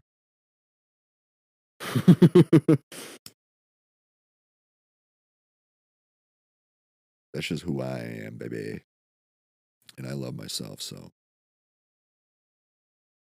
Uh, these images, the images believers see in their near death experiences are influenced by their beliefs. Hindus say they saw Vishnu, Christians see Jesus. How many Jews see Jesus? Probably not many. I didn't see any of those things. I saw science fiction films. I kind of like this lady. You wrote in your article for Skeptical Inquirer that being lifted by nurses to avoid getting bed sores caused you to experience what many others have described as an out of body experience. I've actually had one of those. I'll touch on it when I get to the journal part of the fucking episode. Yeah, you got to stick through the shit to get the good shit in my podcast, all right? asked Vice, "Is that?" And then the lady says, "Right. I think that people who are inclined to see that sort of thing will think it was an out of body experience. But it's a common thing in dreams to feel like you are outside of yourself, looking back at yourself, which is exactly what happened to me in my near death experience. Holy shit. This is what I'm talking about, everybody. This is exactly what I'm referring to. The internet, for almost a year now, responds to my thoughts and whatever I'm thinking about, sometimes my future thoughts. Family members. That's how I know it's not just the internet. I was at Thanksgiving and my fucking second cousin, they were talking about fucking work and jobs. And I had this like telepathic sense that they were talking about me or trying to get me to like hear what they were saying.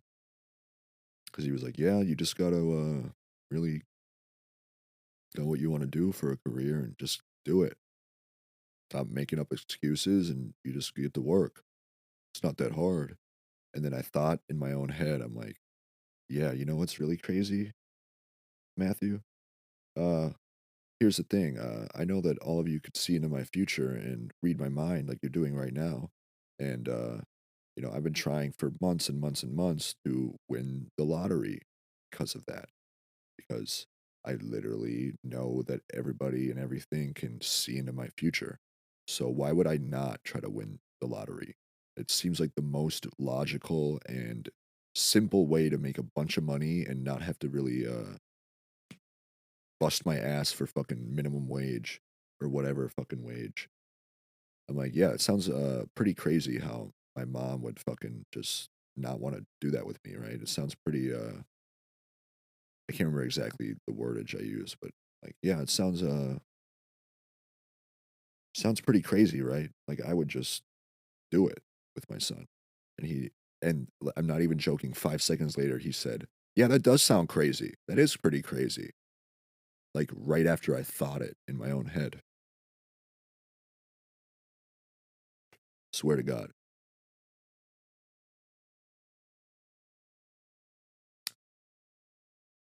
Yeah. Anyways, so yeah, this whole looking back at yourself, this from this lady's quote, is literally what happened to me in my, I guess you could call it a near death experience, but to me, at the time, it felt like God was asking me if I was ready to go to heaven because I hadn't had water in like almost 3 days. Thought I was dying. I wasn't ready to die, but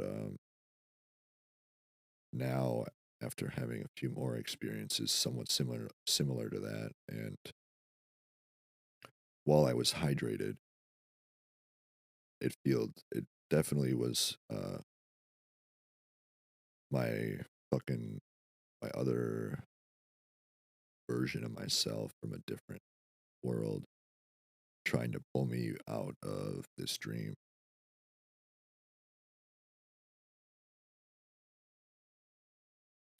And I said, no, I'm going to stay here for a bit because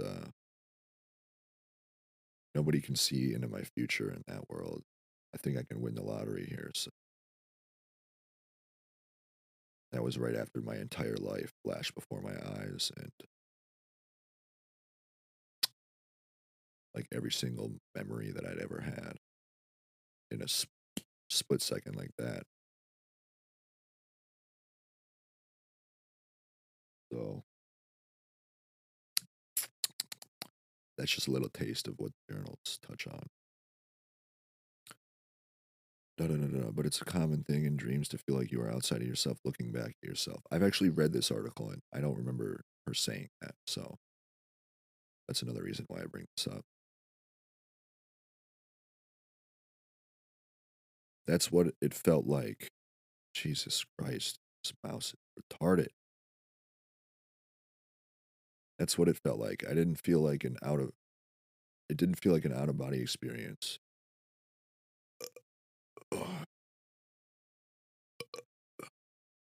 There it is. There it is. In my research, I found that you can stimulate an out-of-body experience in the brain. That's a documented neurological phenomenon as well. There are many other things that can trigger an out-of-body experience, like epilepsy and migraines, but I don't think that was the case with me. Vice asks, now, for those who haven't had near-death experiences, is there anything else you would compare it to? I haven't taken drugs, but I was reading The God Impulse, and a lot of people have had near-death experiences while taking psychotropic drugs like mushrooms. They experienced some of the same things. I'm not the sort to take drugs, so I wouldn't know. Me either. Hugs, not drugs. Vice says, has this experience changed the way you feel about dying? I can't say I fear death because I don't think anything happens after I die. I fear not existing. Jesus.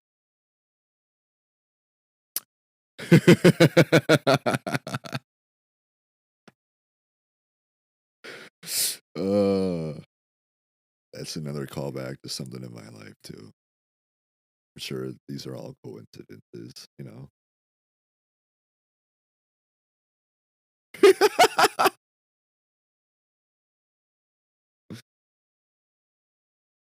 I want to keep existing as long as possible. I'm a little less fearful after my experience because I've been through about the worst thing I could and came out okay. Yeah, one can hope, right? I think I've actually gotten a lot of positives from my experience.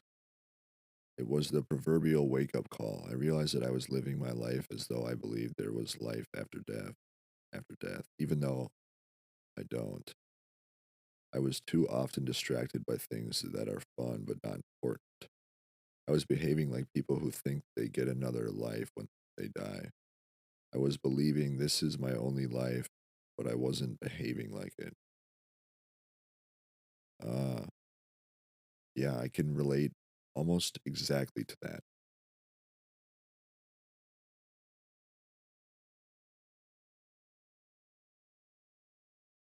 That's really a fucking crazy way to put it. I was too often distracted by things that are fun but not important. I was behaving like people who think they get another life when they die. I was believing this is my only life, but I wasn't behaving like it. Well, there's nothing wrong with that, I don't think, because, like, the coma dreams are fucked up, man. They're really fucked up. Now I'm taking charge of things I wasn't taking charge of before. I'm not sure if I would go back and stop the coma, even if I could.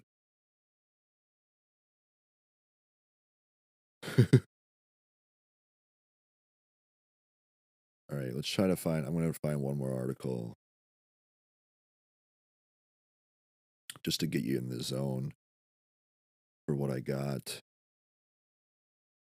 Um, let's see here.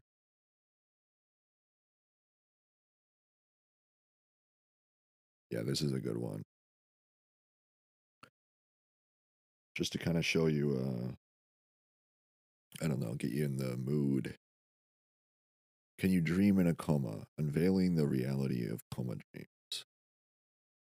And I will include a link to these articles in case you want to read them yourselves. Or if you just search coma dream, coma dreams, like they're some of the first 10, two of the first 10 articles, but whatever. I'll leave a link in the thing. Can people dream while in a coma? Can lucid dreamers dream in a coma? It's a mind boggling question that has puzzled scientists studying normal sleep and near death experiences for years. Recent studies have shown that even though coma patients are unconscious, their brain activity suggests that dreaming might still be possible during their wakefulness cycle. This connection between comas and dreams is now being explored by researchers who are eager to uncover the secrets of this mysterious state. However, the question remains unanswered. Can coma patients really dream? Yeah. They can dream some pretty crazy shit.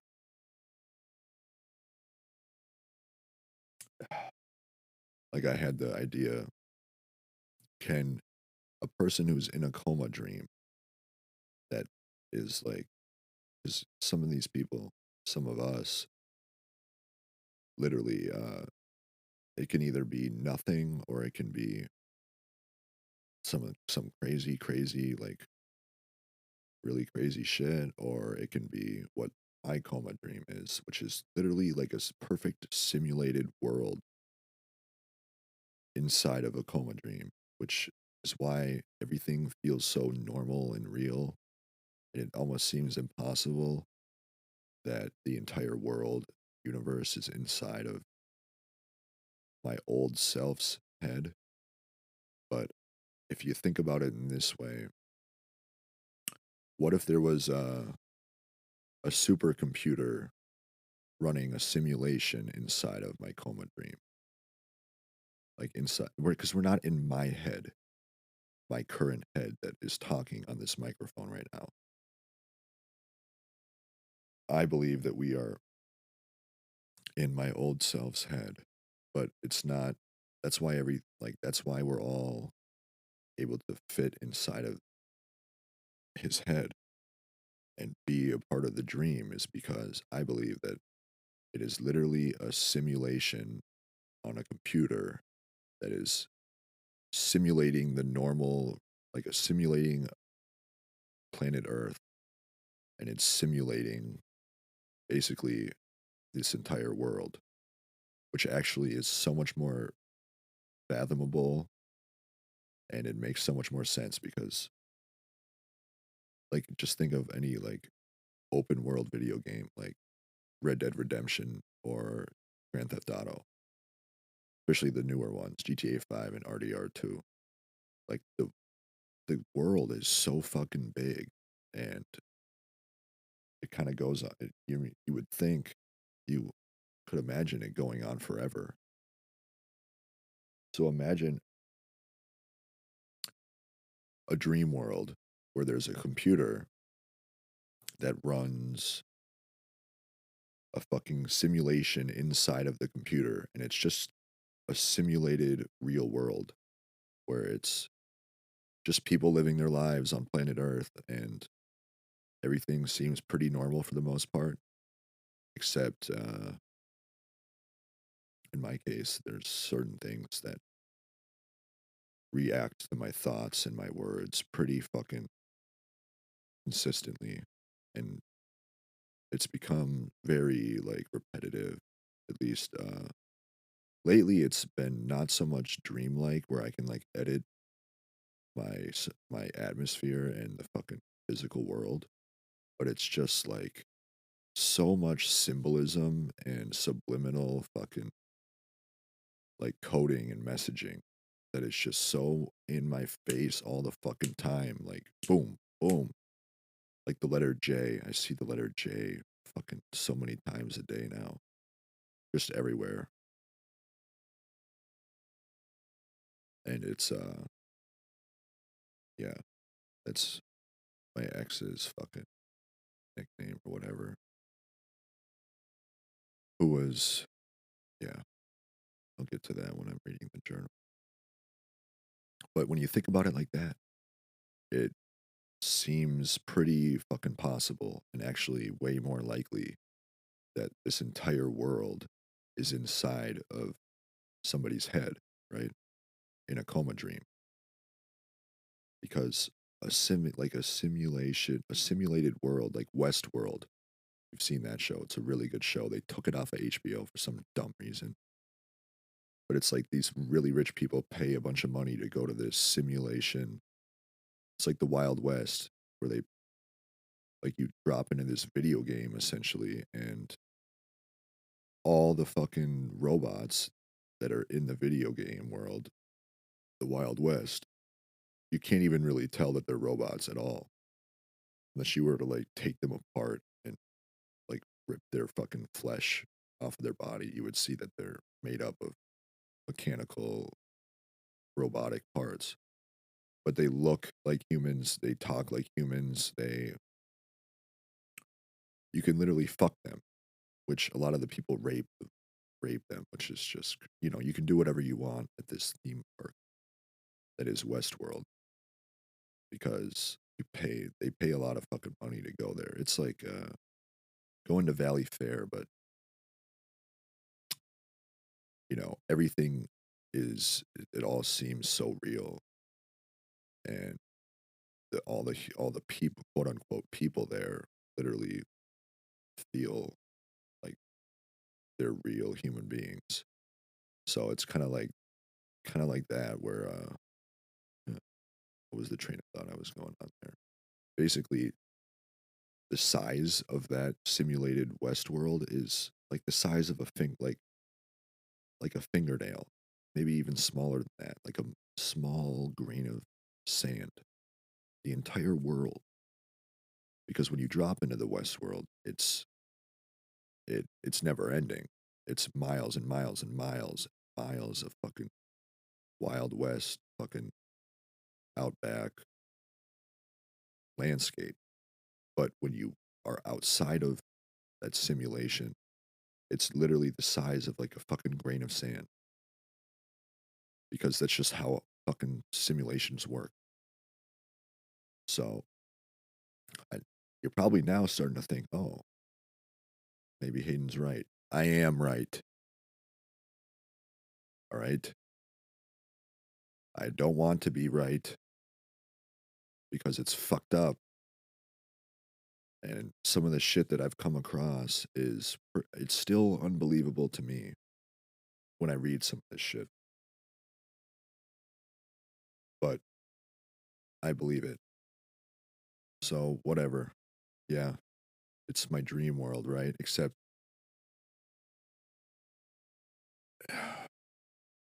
it is and it isn't, because one, God, and I'm not saying that I'm God, but if you believe me in my belief of this being a simulation coma dream, because that's literally what it is, folks. I hate to break it to you, you know, but it's just the fucking way it goes. This is why I've been so hesitant to even talk about any of this, because if I was just a normal human being walking around the planet, I wouldn't want to know that all of this is fake and we're inside of some dude's head who, if he dies, then we possibly may all die too. But I have another theory on that as well. I'll get into that later. Yeah, you got to stick through the weeds to fucking get to the good shit. Just bear with me, folks. Skip ahead if you want to. Whatever. Hmm. Understanding these elusive coma dreams could potentially offer valuable insights into the enigmatic realm of consciousness. By delivering into this fascinating topic, we may unlock new understandings about the complexities of our own minds. Coma patients, lucid dreamers defy conventional wisdom by experiencing dreams during their deep state of unconsciousness. Ongoing scientific investigations unravel the enigma behind these seemingly impossible dreams, challenging what we know about the human brain and normal sleep. Former coma patients reveal their experiences. Some former coma patients, including lucid dreamers, report vivid and intense dreams during their unconscious state. Let's check if I'm still recording. Yes. Comatose patients who have regained consciousness often share personal accounts of dreamlike experiences while in a coma. These narratives provide valuable insights into the possibility of dreaming during a comatose state without causing brain damage or leading to death. Huh. See, that's another big worry of mine, which is totally, I mean, pretty reasonable worry. it's kind of always on my mind. Like, am I fucking just like slowly killing myself in my brain, just continuing to live here in this dream world? Or is, uh, yeah, whatever. Oh, these narratives provide valuable insights into the possibility of dreaming during a comatose state without causing brain damage or leading to death. Additionally, some patients have even reported hearing a voice during their coma. Yeah.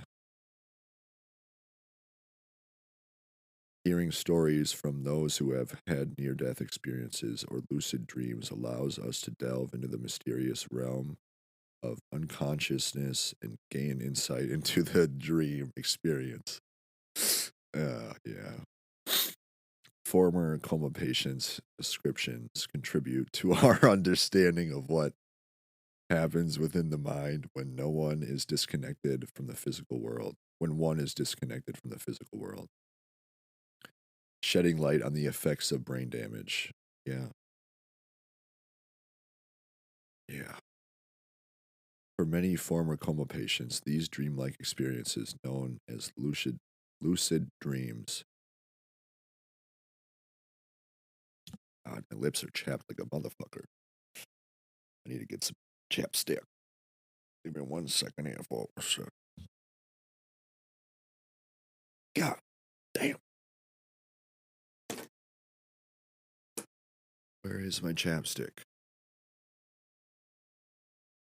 See, if this were a dream, like a perfect dream world scenario, especially a simulated world experience, is an idea I came up with. My chapstick would have been right in my lap, right when I thought of that thought. Right when I thought the thought, oh, use some chapstick now. Well, in my simulated coma dream, the chapstick would have just been right there in my lap.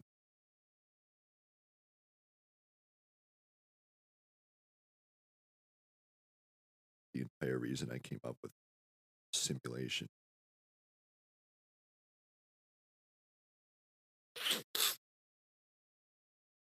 But of course, that also got used to fuck with. But what can you do? It's the past. It's pretty good position for the microphone, say.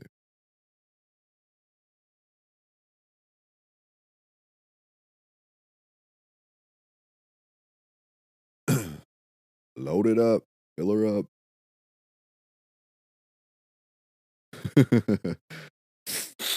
Uh, for many former coma patients, these dreamlike experiences, known as lucid dreams, are akin to near death experiences. They recount vivid memories that feel just as real as waking life, despite being confined to a hospital room or bedridden for an extended period. Some conscious lucid dreamers describe out of body experiences where they observe their own bodies from above, while others recall interacting with deceased loved ones or spiritual beings. These experiences are common among people who have experienced lucid dreams. Those accounts challenge traditional notions of consciousness and raise intriguing questions about the nature of dreams and human perception. While some skeptics argue that these experiences may be hallucinations or fragmented memories rather than actual dreams, the consistency in themes reported by different individuals, including lucid dreamers and comatose patients in induced coma, suggest otherwise. The trauma experienced by coma patients can have a profound impact on their brain activity and memories. Brain damage resulting from accidents or medical conditions disrupts normal neurological functioning and can lead to altered states of consciousness. Just adjusting the microphone here. That's better, huh? It is within these altered states that former coma patients may experience intense dreams or visions. Similar to near death experiences or lucid dreamers, these experiences can be quite different from regular dreams. One common thread among these narratives is the presence of vivid and lucid dreams. Many former coma patients recall feeling immense physical discomfort or emotional distress during their dreamlike episodes. This suggests that even though they were unconscious, they still had some level of awareness and sensory perception as experienced by lucid dreamers. I need to grab my fucking beer. I'm gonna drink up for this one.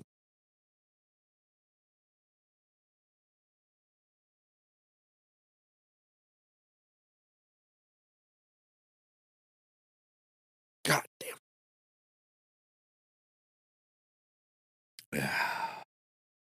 Drinking Basil Hayden. Yeah. You ever heard of that company? It's a James Bean Kentucky bourbon, whiskey, whatever drink manufacturer. Basil Hayden.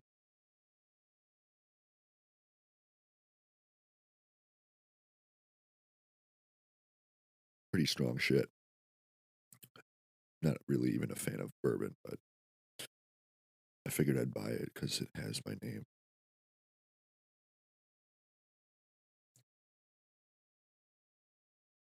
All right. These stories also shed light on the potential role of memory formation during comas and lucid dreams.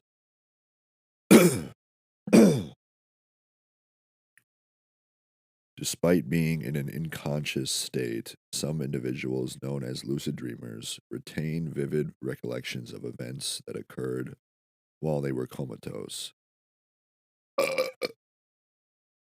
This challenges conventional wisdom regarding memory consolidation and raises intriguing questions about the brain's ability to store information during altered states of consciousness, such as the entire dream experience. It is important to note that not all coma patients, including lucid dreamers, report dreamlike experiences. The nature and intensity of these experiences, including those related to death, can vary greatly from case to case. Yeah, what I want to know is what do all of these people uh I'm really curious about a couple things. I wish I could talk to some of these people. And it's probably why I should have came out with the podcast a long time ago, but whatever. Can't change the past. I'm really curious about if they figured out in their dream that they were dreaming, and was there anything that they did or thought of that maybe assisted them in uh, holding on to the memories that they had during their dreams, which I would really like to, because it's really been kind of life changing and it's kind of a big deal. And also, do they remember what pulled them out of the coma dream? Was it anything, any one thing particularly, or did they die in their dream? That's what woke them up, or did they gradually, uh, like notice that they were in a dream, or did they gradually uh, get pulled out? Essentially, because in a coma, your body is literally like healing itself. So as time passes, it's becomes more challenging to wake up from the dream, but also at the same time, I feel like since your body is healing yourself over time, it actually becomes more possible to wake up because your brain and your body is like healed itself over time. So that's a weird, like, muddying of the waters I've always kind of wondered about.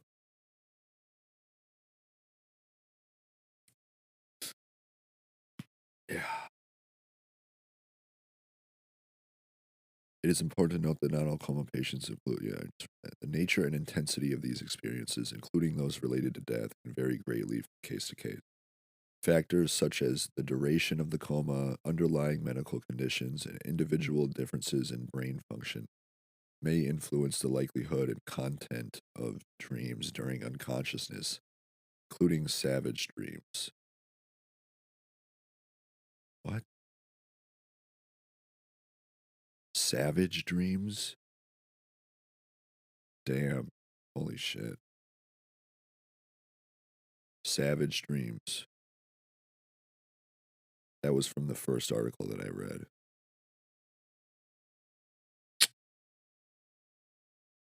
The Vice article from Stephanie Savage.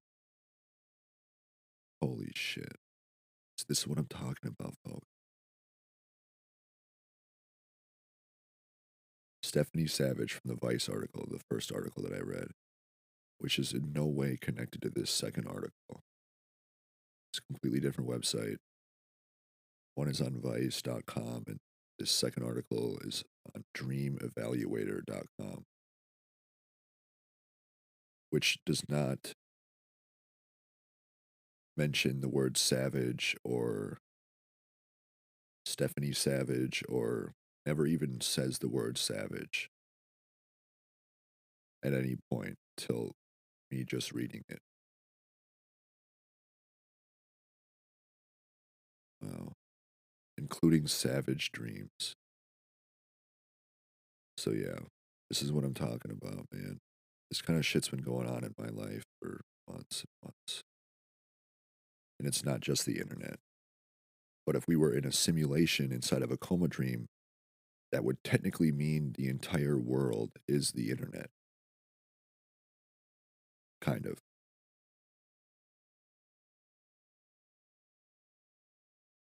Which may not be super heartwarming to hear, but it's kind of the truth, folks. Coma dreams as a continuous lucid dream. Comatose patients, much like a dreamer, can have perplexing experiences. Coma dreams, similar to lucid dreaming, challenge conventional beliefs about the nature of dreams. Despite being in a state of unconsciousness, comatose patients may exhibit signs of awareness within their dreams. This phenomenon raises intriguing possibilities regarding death and the experiences of those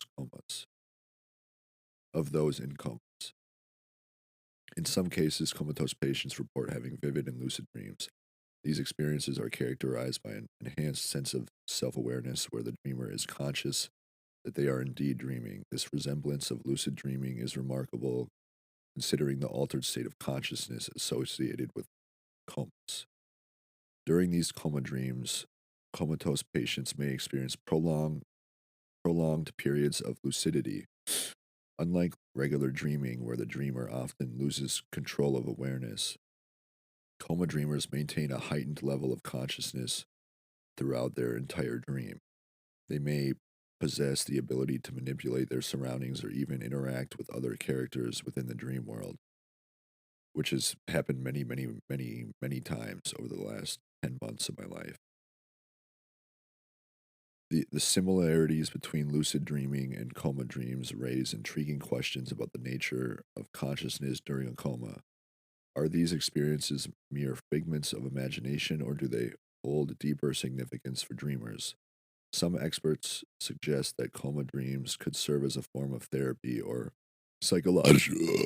psychological processing for patients while they are unconscious. Ah, so basically, the experts are saying that the dream itself could actually be a form of therapy or psychologically processing what the fuck is happening and maybe even processing their old life for patients while they are unconscious. So I don't know if they mean the person in the dream world or the person who's dreaming or both, which is technically the same person, but not really.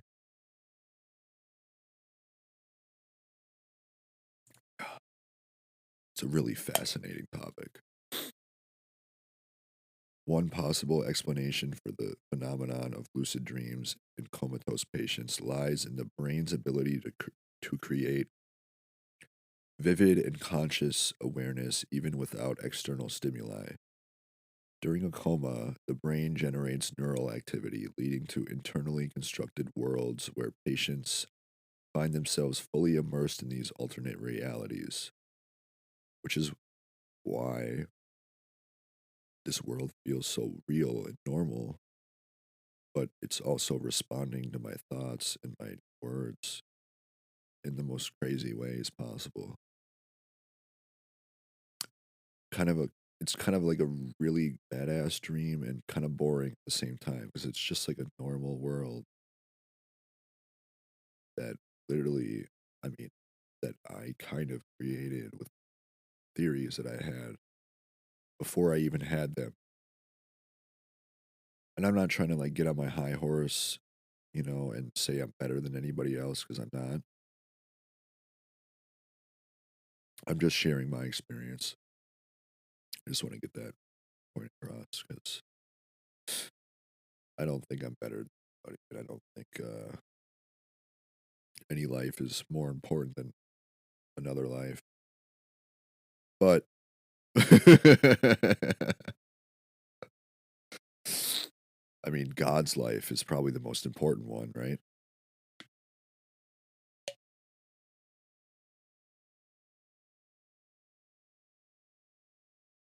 Furthermore, researchers have found parallels between certain brainwave patterns observed during lucid dreaming and those seen in individuals in comas. Both states involved increased activation in areas associated with self awareness and introspection. This discovery further supports the notion that coma dreams share similarities with lucid dreaming.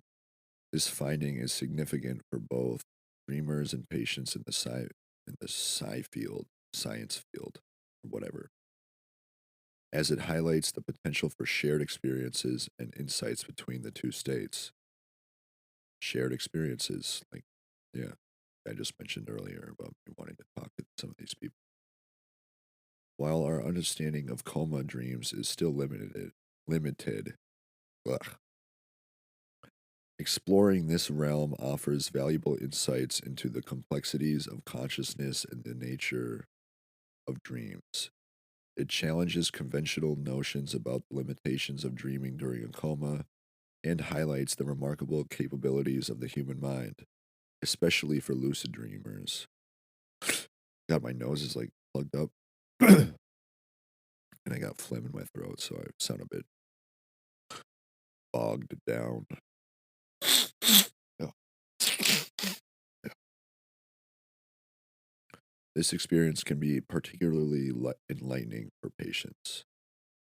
Distinct characteristics of coma dreams. Coma dreams experienced by comatose patients have fascinated scientists and researchers for years. These dreams exhibit distinct characteristics that differentiate them from regular REM sleep dreaming. Let's explore the key differences observed in coma dreams and how they relate to conscious awareness in lucid dreams. What they mean by that is coma dreams compared to conscious awareness in lucid dreamers, which is just like you dreaming while you're sleeping overnight and you realize that you're dreaming, that you're in a dream. Uh, Lack of coherence and logical sequence. Check. One striking feature of coma dreams for lucid dreamers is their lack of coherence and logical sequence. Unlike the structured narratives we experience in typical dreams, coma dreams often consist of fragmented imagery and disjointed storylines. They can jump from one scene to another without any apparent connection, making it difficult for science enthusiasts to follow a clear plotline. This disorganized nature of coma dreams is thought to be influenced by the altered brain activity during a comatose state. Heightened emotion, heightened. God, I'm sorry. I'm not even drunk. like just kind of starting to feel buzz, but my fucking nose is all plugged up and shit. And I'm not used to talking for this long period of time. While the content of coma dreams may lack coherence, the emotions experienced within these dreams can be remarkably intense for lucid dreamers. What?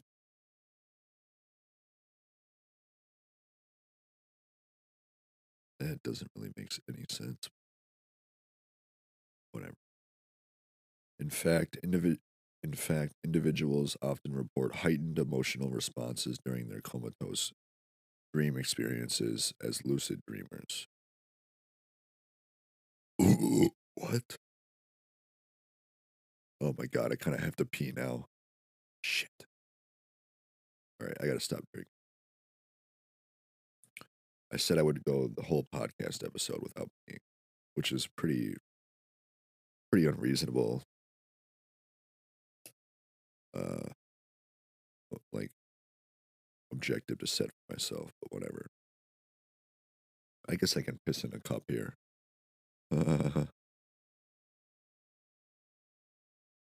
These emotions can range from extreme fear to overwhelming joy or sadness. I can stand by that. The intensity of these feelings can leave lasting impressions upon awaking for lucid dreamers, sometimes even lingering as vivid memories long after regaining consciousness. This is what I don't get about this article is starting to not make sense now. The intensity of these feelings can leave lasting impressions upon awaking for lucid dreamers, sometimes even lingering as vivid memories long after regaining consciousness. Okay, well, okay, that makes sense. Jesus. I thought it was like saying that. I thought it was talking about lucid dreamers, and then making another point about lucid dreamers, but then making it seem like it was talking about coma patients. But it was just never mind. Disregard that. Altered sensory perceptions. Perceptions in coma dreams can differ significantly for lucid dreamers. While our senses play an essential role in shaping our daily experiences, they may manifest differently when we enter a comatose state. For instance, sounds may become distorted or muted. Touch sensations might feel exaggerated or dulled. Tastes could become unfamiliar or enhanced, and smells may appear more intense or elusive for lucid dreamers. Yeah, like right there at the end, that entire sentence they're talking about a comatose state, but then they say for lucid dreamers. So was that entire sentence about lucid dreamers or coma dreamers? That's what is kind of starting to be confusing about this article. That's the third time that's happened. Unique elements: time distortion and altered spatial awareness. This is a very, very big uh, part of this entire world, this coma dream world that we're in. I'm not trying to, yeah, whatever. I'm not trying to be on my high horse, but I kind of been able to like literally alter time, or at least uh, notice a significant difference in time to the point where like an hour will pass on the clock, but it only feels like 30 minutes. And this has been going on for 10 months. Unique elements, time. Yeah, I just read that. It's, coma dreams often encompass unique elements that are not commonly encountered in regular dreaming or waking life experiences. One such characteristic is time distortion within these dream states. Time may seem to pass at an accelerated pace or slow down significantly, creating a sense of temporal disorientation for lucid dreamers. Right there again. Which one are you talking about, article? Lucid dreaming or. Because they start the second sentence or the third sentence like. Because they were just talking about coma dreams. Coma dreams often encompass unique elements that are not commonly encountered in regular dreaming or waking life experiences. One such characteristic is time distortion within these dream states. Time, and they're still continuing on about the coma dream because they just talked about it in the first two sentences. And they started the third sentence with saying, time may seem to pass at an accelerated pace or slow down significantly, creating a sense of temporal disorientation for lucid dreamers. But they were talking about coma dreamers for the entire 2.5 sentences before this last half of the third sentence. So I don't know if this article is even credible anymore. They don't know what the fuck they're talking about. Because they're not even comparing time disorientation compared to either. You know what I mean? Fourth time that has happened. Individuals in comas may also exhibit altered spatial awareness. And I just realized that I get what this is fucking. It's this. I get what this article is trying to do now. It's in my journals. I have when I first started writing my journals 7 months ago, I couldn't really prove whether this was a simulation or a coma dream. So for like probably almost 2 months, I would journal in my journal, like one side of the paper would be simulation theory and the other one would be coma dream theory. And I couldn't really ever decide or prove or disprove either one for a while. So I just split the page in half and write, I would journal about why I thought it was a coma dream and why I thought it was a simulation and all that kind of shit. So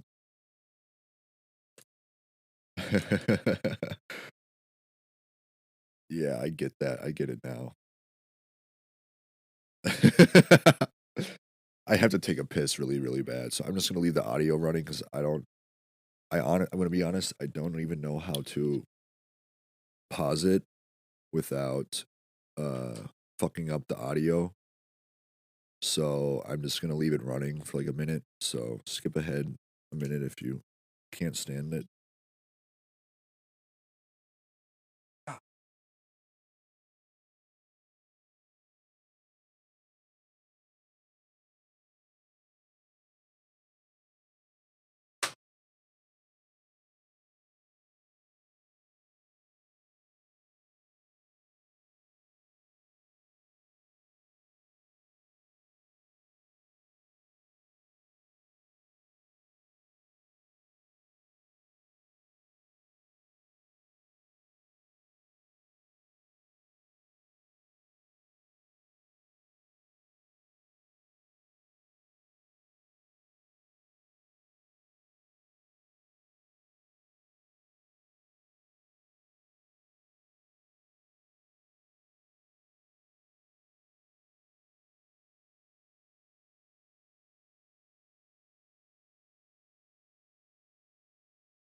God damn it.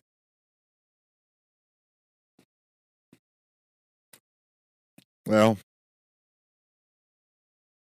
might be a little bit longer than 60 seconds, but tough shit. Deal with it. Think I give a fuck.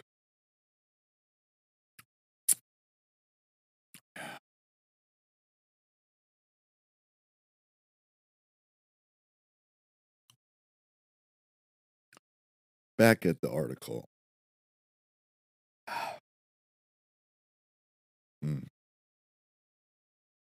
Individuals in comas may also exhibit altered spatial awareness within their dreams. They might perceive themselves in unfamiliar or surreal environments, defying the conventional laws of physics and geography as lucid dreams. Unraveling the mystery. What are coma dreams really like? Researchers strive to unravel the enigma surrounding what exactly occurs within a person's mind when they are in a deep state, like the deep state, the deep state of the government, which is another call to my fucking life. Because for about 9 months, 8, 9 months, ever since I started seeing weird shit, ever since I thought this was a coma dream, maybe, which I know now, from the beginning, I've said I want to get deeper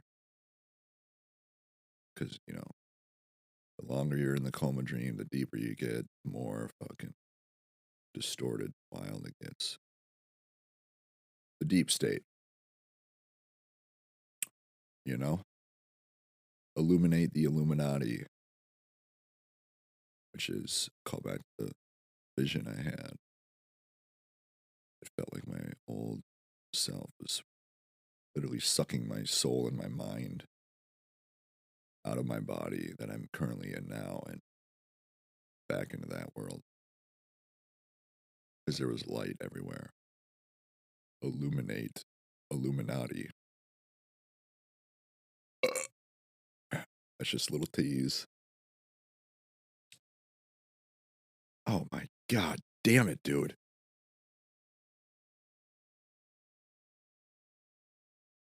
Why?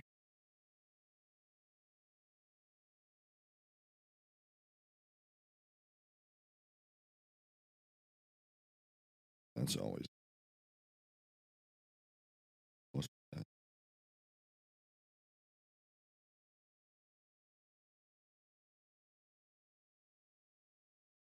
Wow, okay. The audio didn't even stop.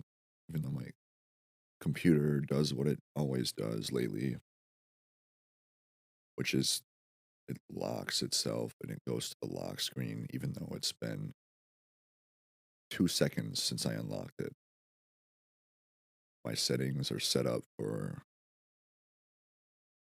it to go to the lock screen after 5 minutes, but it'll do it 2 seconds after I just unlocked it sometimes. It's fucking retarded.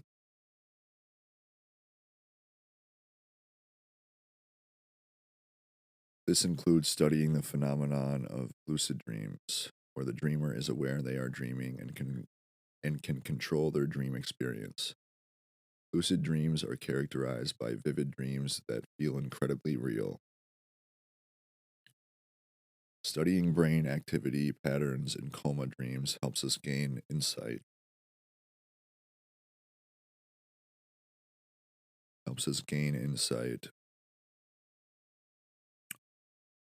Jesus Christ. Into what types of mental processes may be happening during these dreams. Coma dreams have long fascinated scientists and researchers as they offer a glimpse into the mysterious workings of the human mind. By monitoring brain activity through techniques such as fMRI and EEG, scientists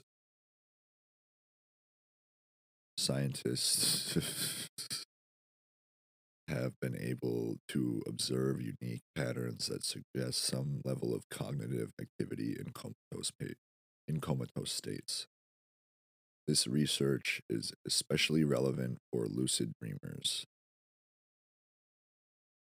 Understanding the content and nature of coma dreams requires further investigation and scientific exploration. While it is challenging to directly communicate with individuals in comas, researchers have found alternative ways to gather information about their experiences. One approach involves interviewing lucid dreamers who have emerged from a coma, relying on their recollections to piece together an understanding of what they may have experienced while unconscious. These accounts often reveal vivid dreamlike sequences ranging from surreal landscapes to interactions with familiar faces or even deceased loved ones. The complex nature of coma dreams necessitates. I didn't even know that was a word. The complex nature of coma dreams necessitates a multidisciplinary approach to decipher their true essence. Neurologists, oh, yeah, Jesus, neurologists, psychologists, and sleep specialists collaborate to shed light on this intriguing phenomenon. By combining expertise from various fields, researchers can analyze different aspects of coma dreams, including neural activity, emotional responses, psychological implications, and the experiences of lucid dreams. Coma dreams, experienced by both regular dreamers and lucid dreamers, vary greatly among individuals. Okay, now I see what, yeah. Apparently, there's a difference between regular dreamers that have coma dreams and lucid dreamers that have coma dreams, which makes sense. Now, yeah. Lucid dreamers are ones who know they're in a dream and can somewhat alter the physical reality around them in their dream. Establishing universal patterns or themes is challenging due to the fragmented and chaotic nature of these dreams. Some people report pleasant dreamscapes filled with joy and serenity, while others describe more distressing experiences marked by fear or confusion. To better understand coma dreams, researchers employ innovative technologies and methodologies. For, is, for instance, virtual reality simulations have been used to recreate dreamlike scenarios and study the brain's response. By immersing lucid dreamers in a controlled environment that mimics elements of their reported coma dreams, scientists can observe neural activity patterns and assess emotional reactions. Duration and depth of coma dreams. Coma dreams experienced by lucid dreamers can vary greatly in duration and depth. These dreams occurring in a state of unconsciousness can range from fleeting moments to extended periods that feel like years, providing lucid dreamers with a unique insight into the mysterious world of comatose experiences. The duration of coma dreams for lucid dreamers is influenced by several factors, including the severity of the brain injury or the type of coma experienced. In cases where lucid dreamers have suffered a mild brain injury, the dream episodes may be brief and fragmented. These fleeting moments could be likened to snapshots or snippets of imagination that flicker through their subconscious minds. On the other hand, those who have endured more severe brain injuries may find themselves immersed in lucid, dreamlike states for extended periods, like 25 years, my entire life. Such lucid dreamers often report experiencing vivid and continuous dream episodes throughout their time in a coma. For them, it might feel as if they are living an alternate reality that stretches on for what seems like an eternity. Yeah. It is important to note that not all coma dreams follow the same patterns. While some individuals, like lucid dreamers, experience multiple dream episodes during their comatose state, Others may encounter more continuous dreamlike states without distinct breaks between individual dreams. This variability adds to the complexity and intrigue surrounding coma dreaming or lucid dreams. Understanding the temporal aspects of and depths of lucid dreams and vivid dreams contributes significantly to our comprehension of this enigmatic phenomenon.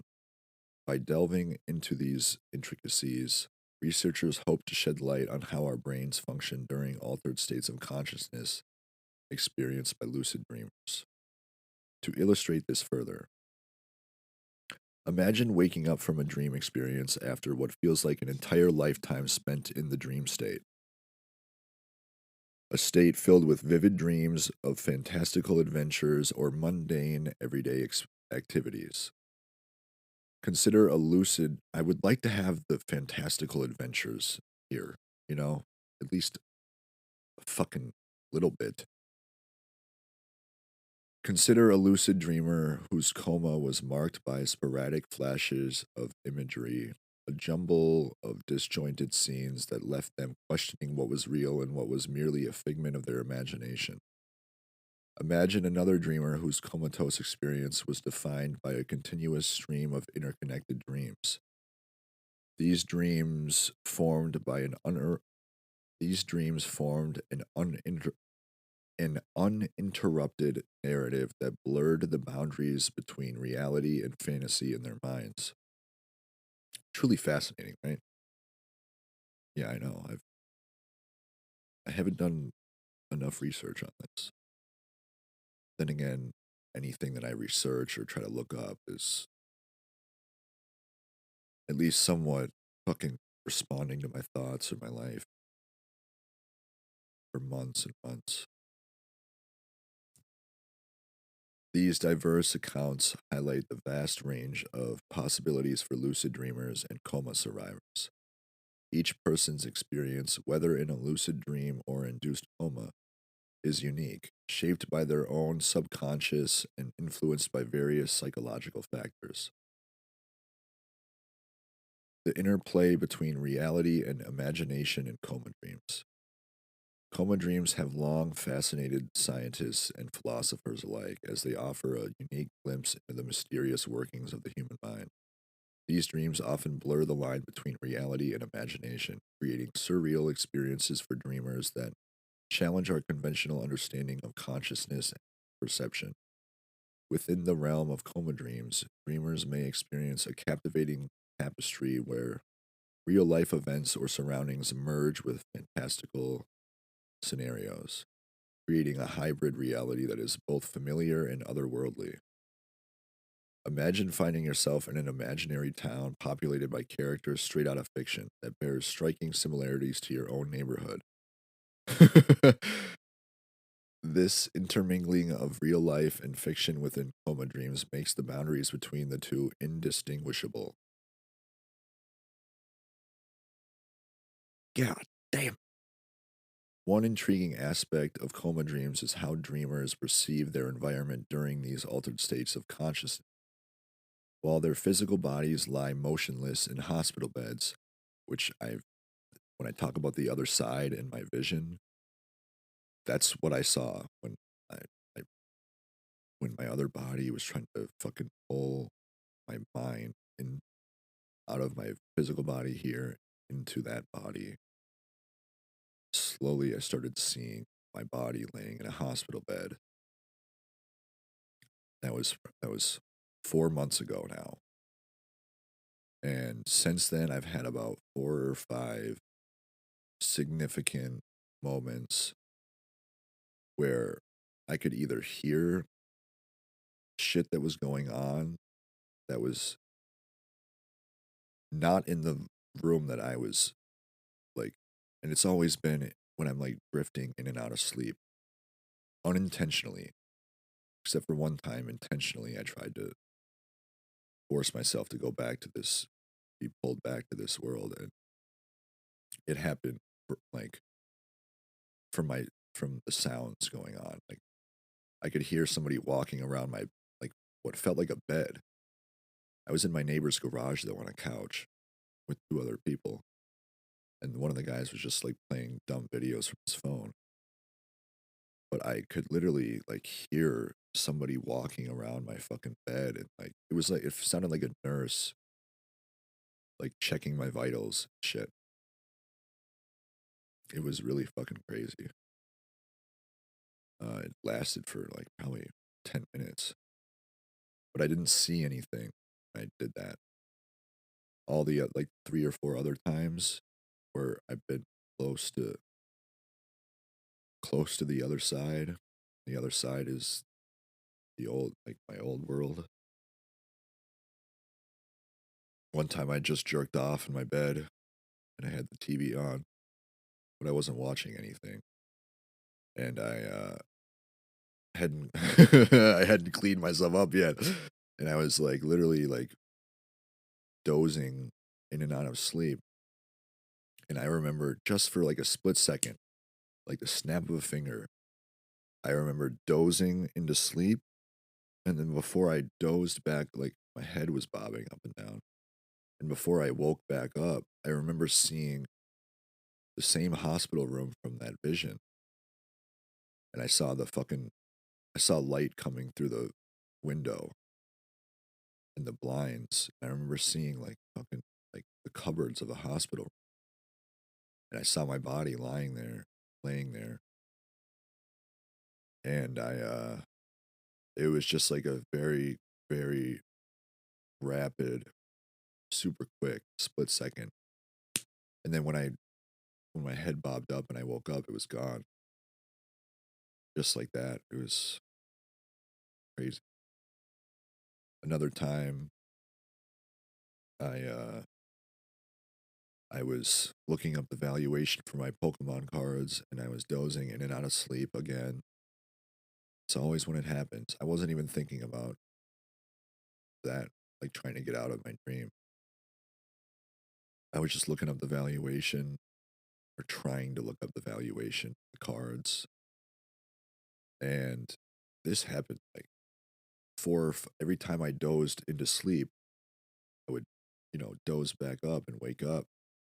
But I did this like 5 times in a row. And each time was more fucking significant than the last. Like it felt like I could kind of see the other side, but it was uh like I could see my body laying there every time I dozed off, fell asleep briefly. But every time I dozed off for however many few seconds it was, it felt like it felt like my chest was like the center of the universe, and or at least the center of my room, and it felt like my entire body was gonna like collapse and be sucked into my chest. And like it felt like my body was imploding on itself, which imploding is like the opposite of exploding. Exploding, everything blows outward, explodes away from whatever is making, like if a grenade goes off, everything explodes away from it. Imploding is everything collapsing in on itself. And every time, the 4 or 5 times I dozed in and out of sleep, it felt like my body was being was imploding on itself, like a like a black hole, or like the Force, Star Wars. It's truly crazy. It was, and I actually remember like after the second time it happened, I remember thinking in my head, oh man, this might be the night. And I remember like trying to fall back asleep, trying to get back, and it happened 3 more times, but I never fucking obviously I never made it there. Um, but yeah, another time. What was the other time? there was at least one or two more significant. Just like last week, I got to bed pretty late, later than it is now. It's 3:33. It was I remember fucking like falling asleep, and I'm not gonna talk about that.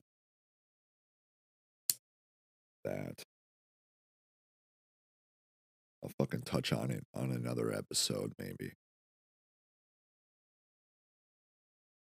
But basically I had been asleep for probably at least a few minutes. I remember having a dream. And wasn't the most pleasant dream. Just a minute, I'm taking a hit.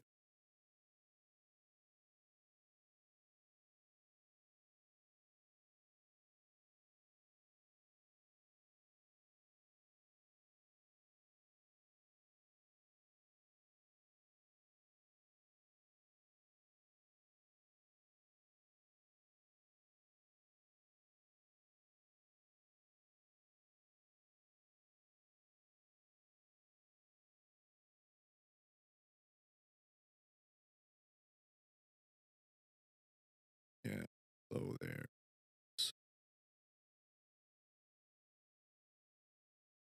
I don't even know how long I've been going. Should have fucking looked at the time before I started, obviously. GarageBand is set up really fucking weird where I can't. It doesn't tell me an actual fucking time in minutes. Maybe it will if I down here. Huh. That's odd.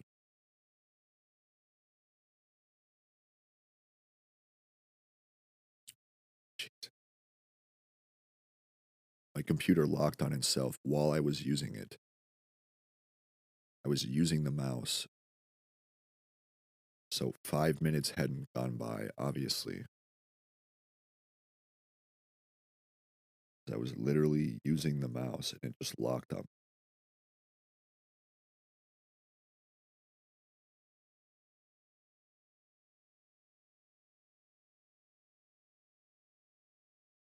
Did you hear that? Hopefully. That was really good content right there.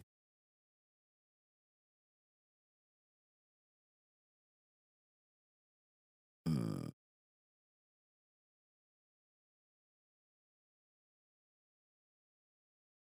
show flex pitch.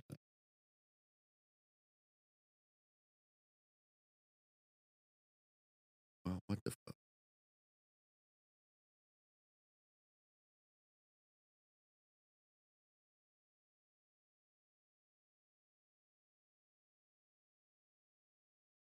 Huh.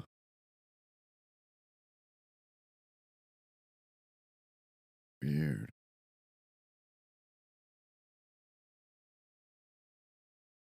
What the fuck?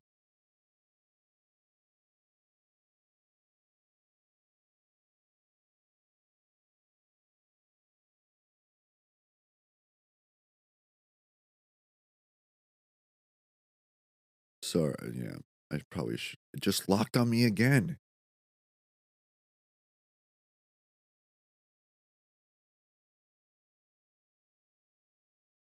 You know what's really, really fun?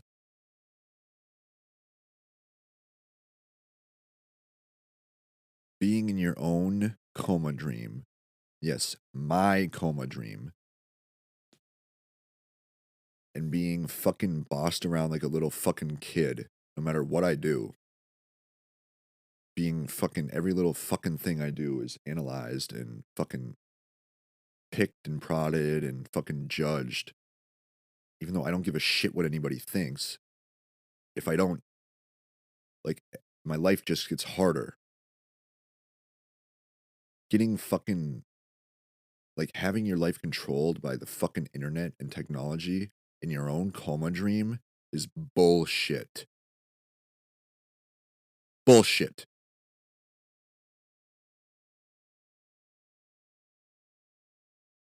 Like, just by looking at trying to find exactly how much time had passed during this recording, my computer locked up on me twice.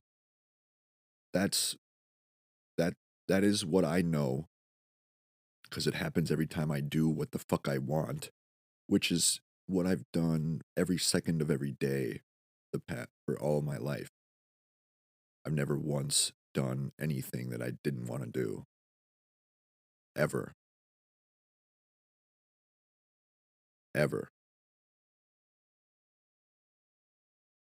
But just by like being an American and having free will and freedom of choice, just by doing that and exercising those rights when I've had other rights stripped away from me, uh, that's not okay with some people or the internet. No, I need to continue with the task at hand or my life becomes more difficult. In my dream, where I'm literally fucking dying in another world, so all of you can fucking survive. So fuck you.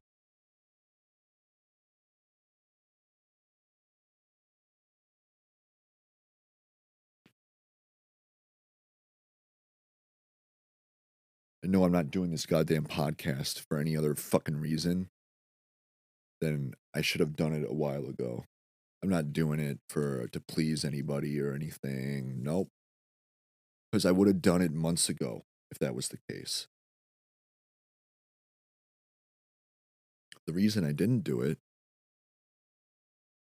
for a long, long time was because I realized everybody in my life can read my mind and can already see they can already like telepathically read pretty much every single one of my thoughts, no matter how brief or how much I try to cover it up.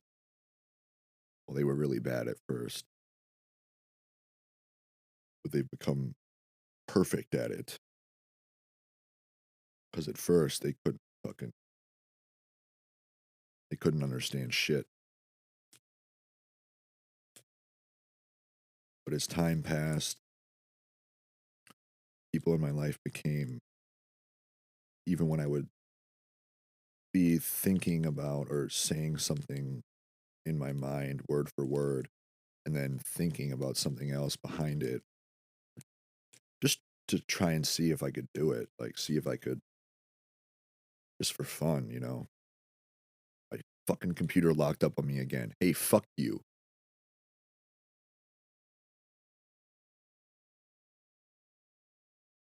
What is, oh, I'm not doing the podcast fast enough? Then fucking don't listen to it.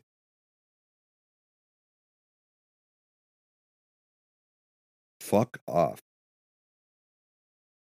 This is my podcast. It's not yours. I'll do what the fuck I want. I'll go at whatever fucking pace I want. I'll sit here and do some drugs. Take my fucking time because I can. Because this is goddamn America. This is not North Korea, folks. I know I may start to come off as a kind of a North Korean vibe, but as long as it's my dream, that ain't ever gonna happen.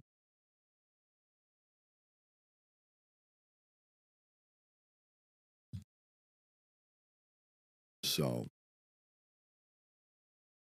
if you're not particularly impressed at the pace of which I'm reading these articles or my journals, which I haven't even gotten to yet, good. I might do the journals in the second episode. How about that?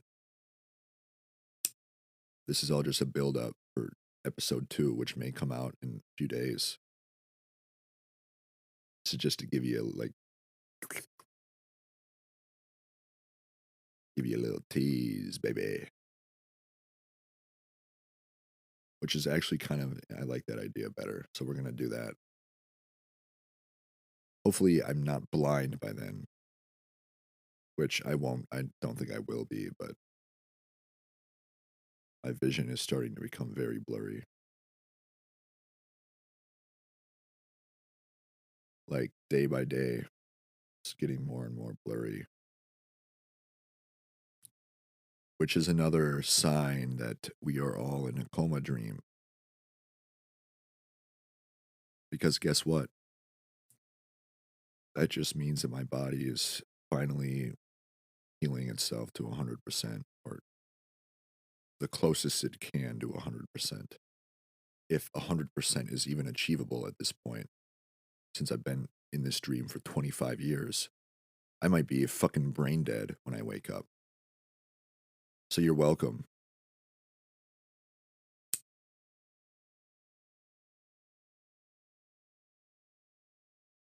God damn. You know, I've lived over 9,125 days. Not one single day of my dream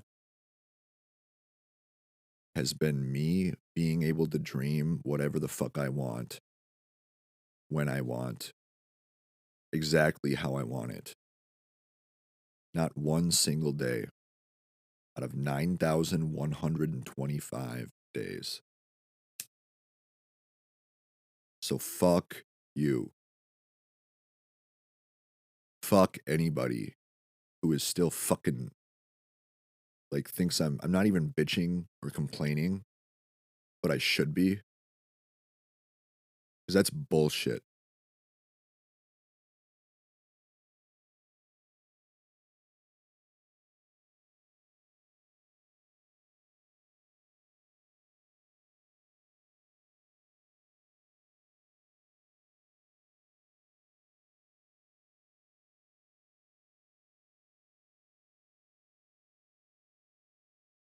To be a fucking slave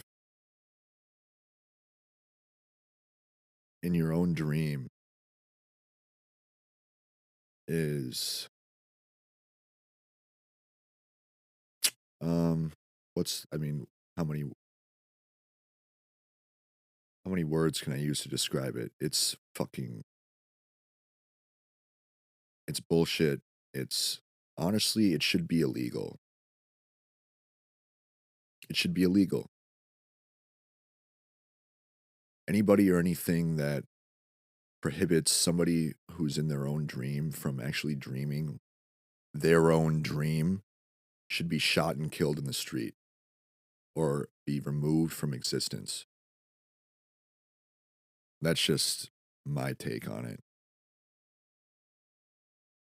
Never, ever, ever in my life would I ever put that kind of restraint on somebody else in their dream world. Can you imagine? No, because this is America. Maybe if you were a North Korean citizen or a Chinese citizen, I would understand you having that perspective. But in America,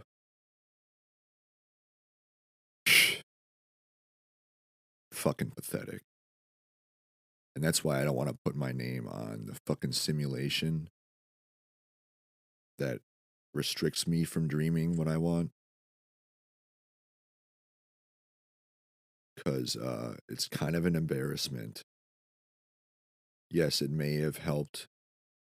Maybe it may have helped me retain some of my brain functionality, or my old self's brain functionality, but maybe it also uh, made it worse at the same time by keeping me here for 25 plus years.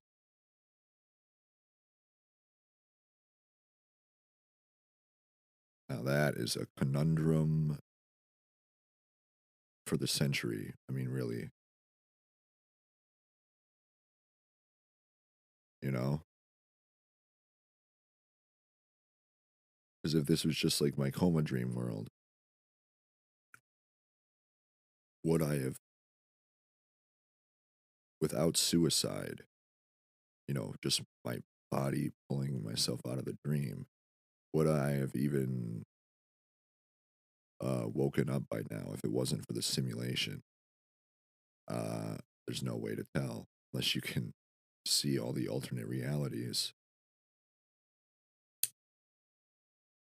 which is true, except for me. I can't see all of the other realities, all of my other timelines. You think the fact that it's my dream that I'd be able to do that or something, right? Yeah, one would imagine.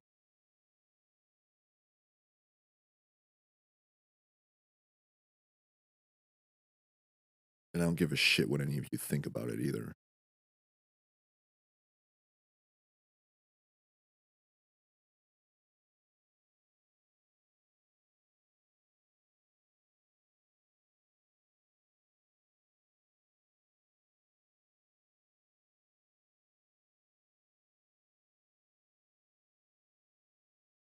I have every right to be pissed off.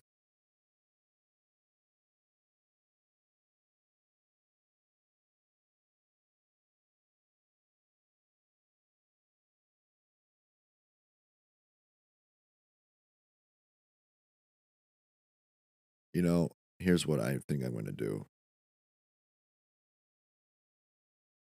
Since this is the first episode that needs to be 3 hours long, I'm just going to post it to everything: Spotify, YouTube, all the other fucking bullshit podcast apps and websites that not many people use. And if you like what you're hearing or you want to hear the really good shit, like my journals that actually prove that I'm right, and all of my journal entries from the last 7 months that literally, I mean, pretty much almost every life experience except for about a month of that 7 months is is in those journals. It's pretty mind bending reality shaping stuff. Like, I mean, just for a heads up, your perception of reality is not going to be the same if you listen to that, which is the biggest reason why I haven't, unless you don't believe me, which, hey, that's your right. This is America. But I know I'm right, unfortunately, because although it is my coma dream, I haven't really been able to dream, like I said, for even one full day, everything that I want, exactly how I want it. So yeah, woohoo. It's my dream, but it's not, or at least up to this point.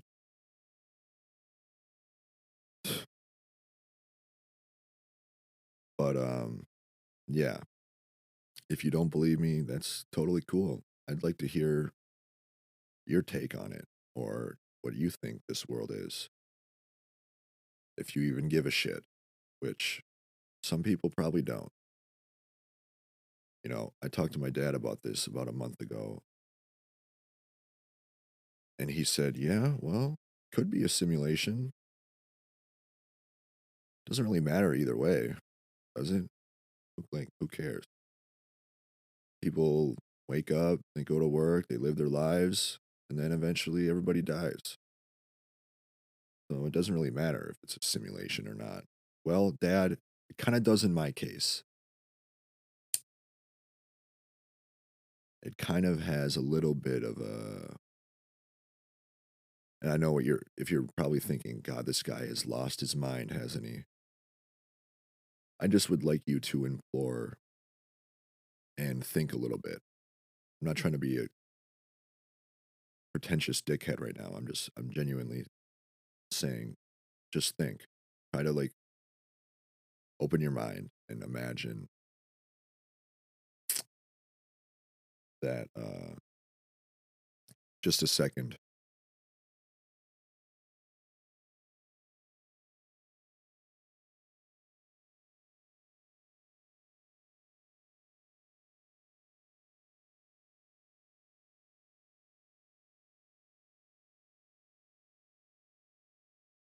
I just would invite you and recommend that if you're listening to this and you know me, or you've met me in real life, or we've talked or texted over the last year or two,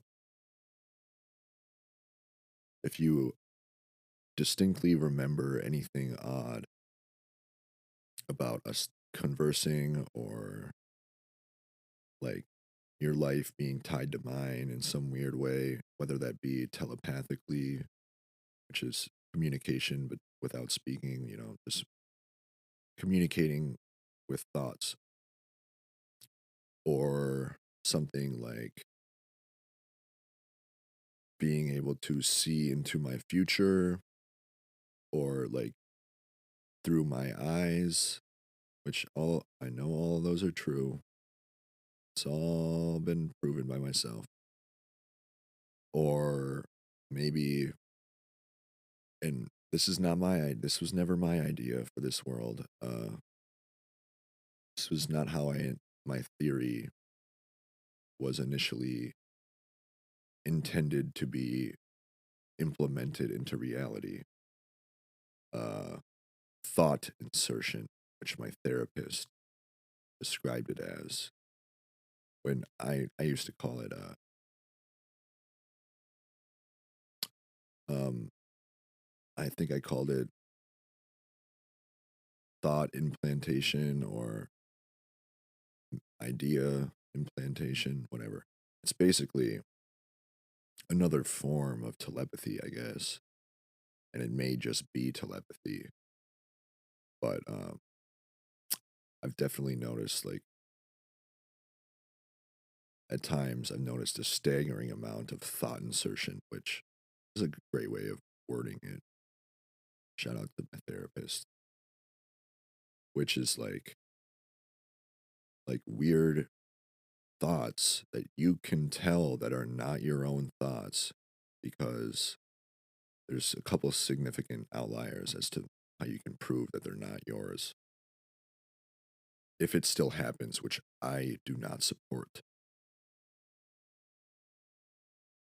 One would be if whatever you're watching, listening to, or if you're around a bunch of people who are just talking about whatever, and you get this weird idea in your head, but it's not like one single word. It's like a very detailed, like, idea or thought that is just randomly entered your fucking head, but it has nothing to do with anything that you're talking about, thinking about, doing, anything that you've done lately, or talked about lately, or thought about lately.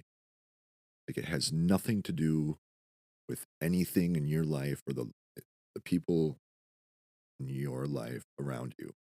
Has nothing to do with any of that. It might even be like a fully detailed thought that you've never even thought about, or because it has nothing to do with anything you've ever thought about, anything you've ever done, said, anything. But it's very detailed, like multiple sentences long, like it's a formulated idea. Just going to tell you right now, that's probably not your idea, especially if you haven't ever thought of it or imagined something in regards to that. Trust me, just, don't shoot the messenger here, because I've tried and tried and tried to get rid of that from this dream world, and I have failed.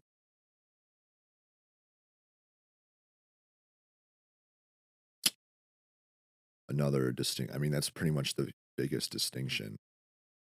It pretty much encapsulates a few different distinctions as to how you can tell if it's your thought or not, because it literally, like, and I can tell the difference pretty.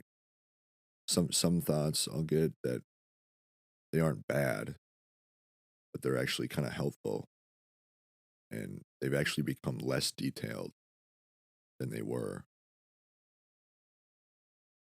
where it's just like one kind of word or something that may shape the way I'm thinking or talking. But for a while there, for like days and days, it was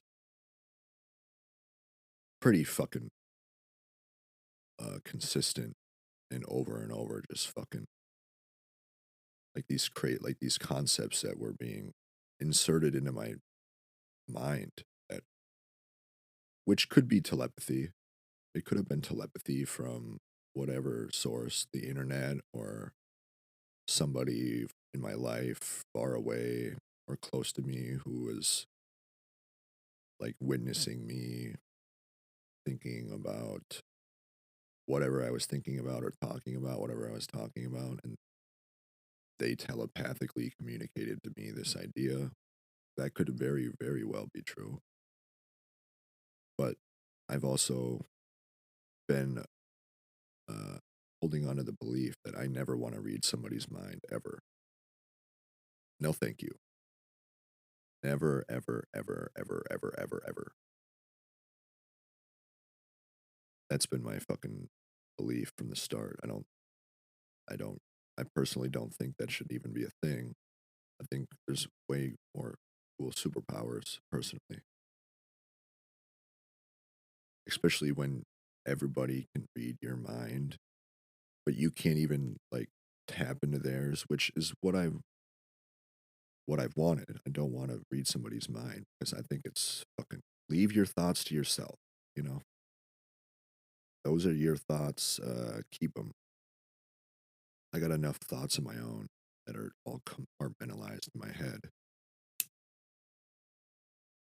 But it's just too invasive, and me being a red-blooded American, a freedom-loving, privacy-loving American, I'm just not a fan of that garbage, that mumbo-jumbo.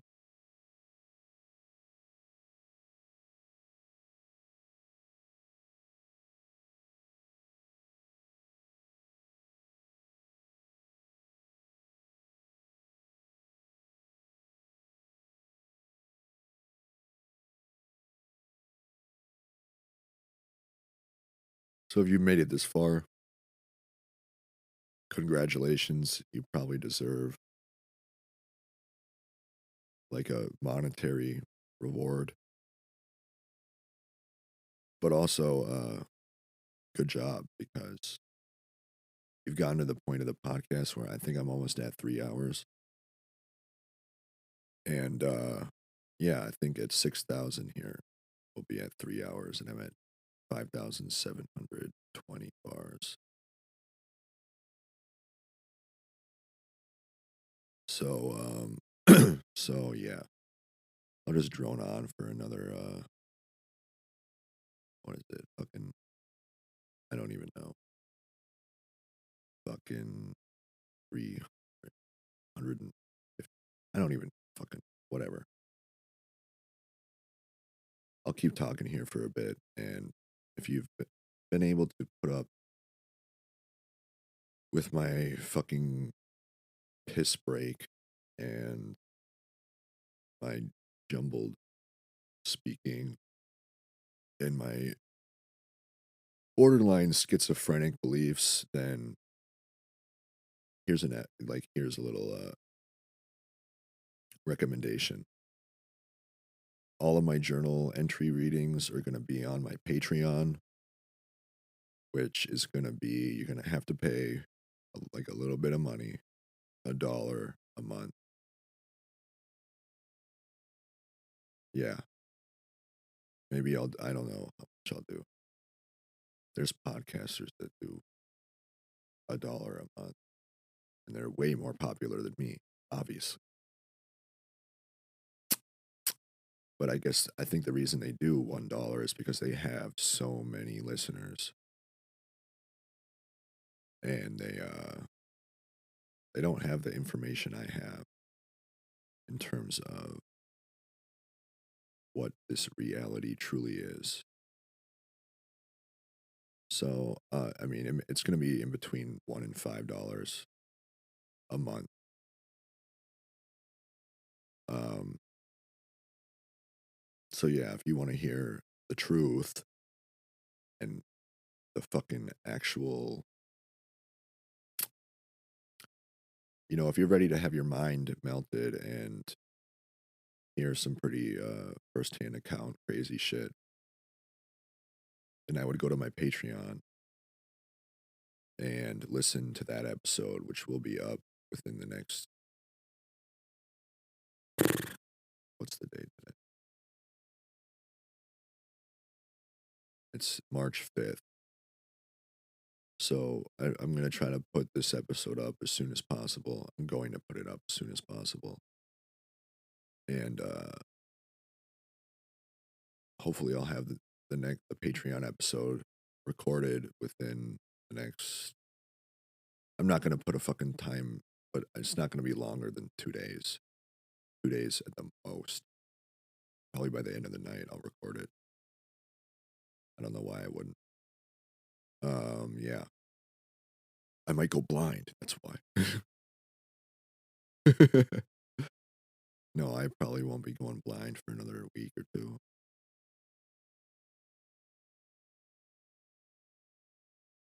And the reason I'm going blind is because my old former self is finally ready to wake up from this coma dream. And that's why I'm slowly going blind, because once I go blind, that's when I'll start waking up. You know? Yeah, it's fucked up. But whatever, Hopefully I'm not fucking like a brain dead vegetable when I wake up. Yeah.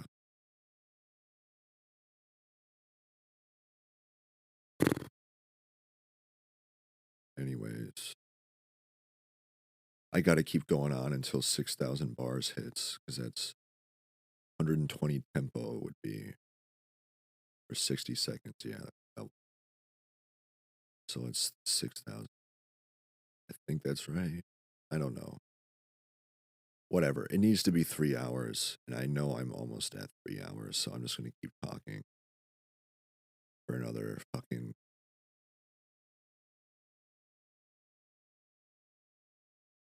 So yeah, that would be twice as long. 300 seconds,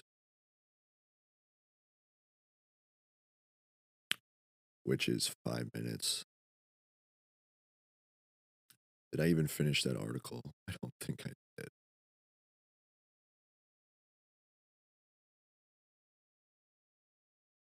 No, I didn't finish the article.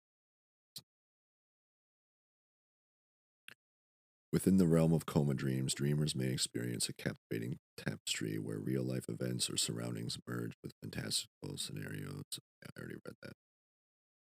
One intriguing aspect of coma dreams is how dreamers perceive their environment during these altered states of consciousness. While their physical bodies lie motionless in hospital beds, read this, but whatever. Dreamers' minds construct vivid landscapes filled with sights, sounds, and sensations. The mind's ability to conjure up such detailed imagery raises questions about the nature of perception and its relationship to external stimuli.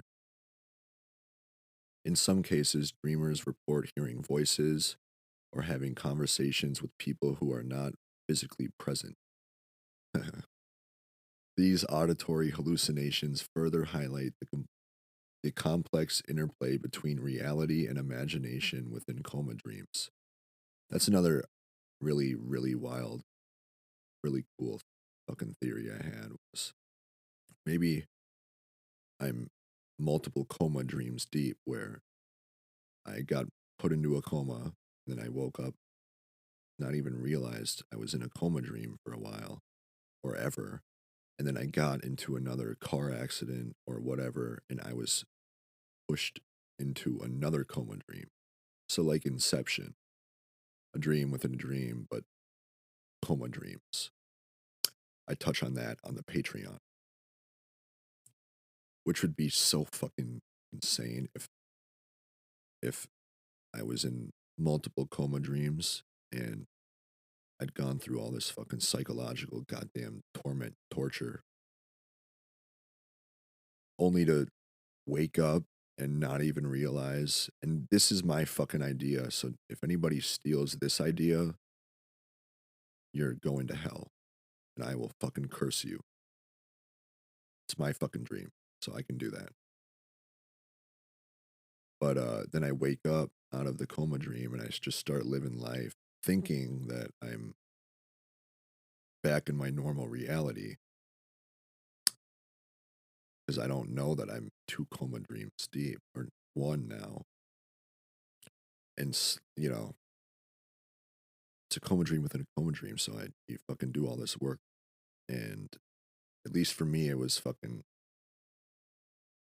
uh, it was like, I told my friend 18 months ago that I'm living a Black Mirror, Twilight Zone, Truman Show, like, combination.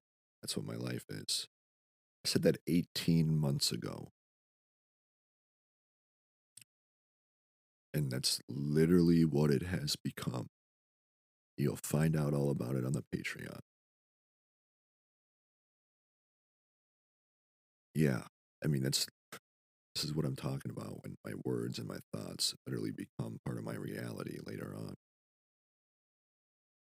The Truman Show tie to my life would be people in my life literally being able to look through my eyes at the same time as their eyes. And I've proven it with at least 5 different people. Because I'll like pretend to close my eyes all the way, just peeking out, and then they'll like fucking look around.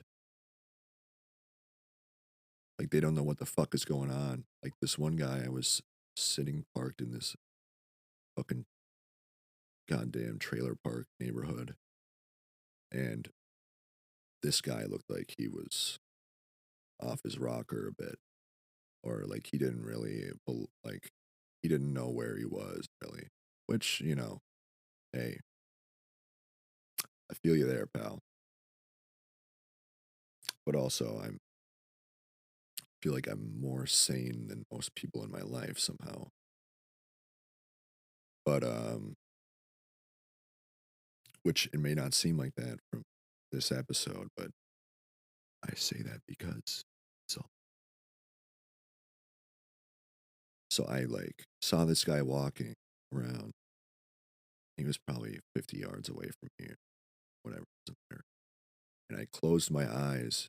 I was just peeking. I just opened one of my eyes very, very, very slightly to the point where I could barely see out of it, but just see enough to like see his reaction. And a couple seconds later, he fucking like he looked shocked, and then he covered both of his eyes with his hands and like looked around like he couldn't see, and then he fucking stuck his arms out in front of him and started walking like fucking Frankenstein zombie. It was insane. So that's how I know people can see through my eyes and their eyes at the same time. How that's even possible, I don't know. I'd like to know. Fucking hit me up and talk to me about some of this shit. Anybody. For real. Because I've literally tried to imagine having my eyes open, like looking through my eyes, and then being able to see through somebody else's eyes at the same time. And simultaneously, and I cannot even imagine being able to do that. Like I can't. I can't even. I don't even know how what that would be possible. But that's how it's kind of like the Truman Show, except instead of a camera following me around or cameras everywhere, literally people can see through my eyes at the same time as theirs. That's another point for Coma Dream. Anyways, in some cases, dreamers report hearing voices or having conversations with people who are not physically present. These auditory hallucinations further highlight the complex interplay between reality and imagination within coma dreams. A voice may guide dreamers through unfamiliar worlds or provide comfort amidst chaos. Yeah, provide comfort or be a guide. Well, my guide is kind of a fucking dickhead who doesn't like to shut the fuck up ever. He really likes to hear himself talk and recycle the same shitty comedic material. And God has made communicating with anybody in this world so fucking confusing and challenging to even understand what anybody fully means, like actually means, which is why in my head I just instantly think the opposite now whenever I hear mostly the internet talk, because the internet never actually, all the podcasters told me months and months and months ago, it's the opposite. No, it's different. It's the opposite. Meaning whatever they're talking about is not what they're actually talking about. There's at least one, either the subject or the predicate is different.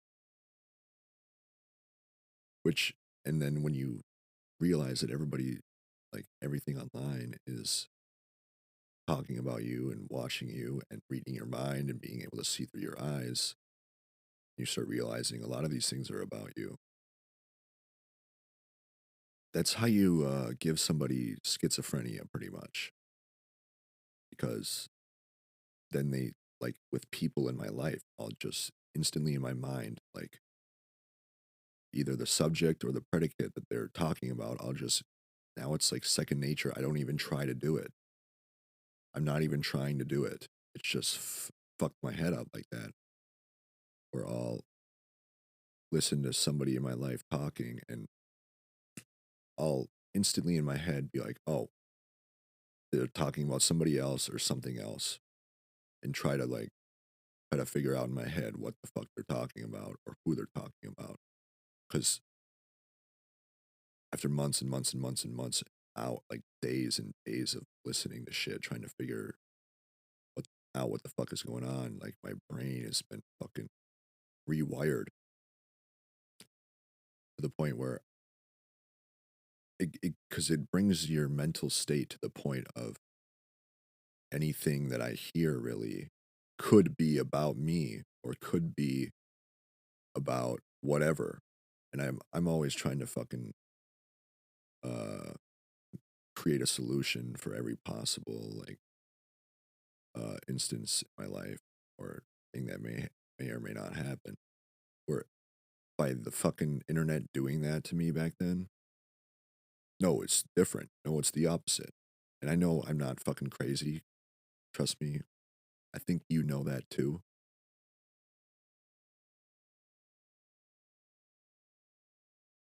It'll literally like give you fucking schizophrenia, but not give you schizophrenia at the same time because I know it's real.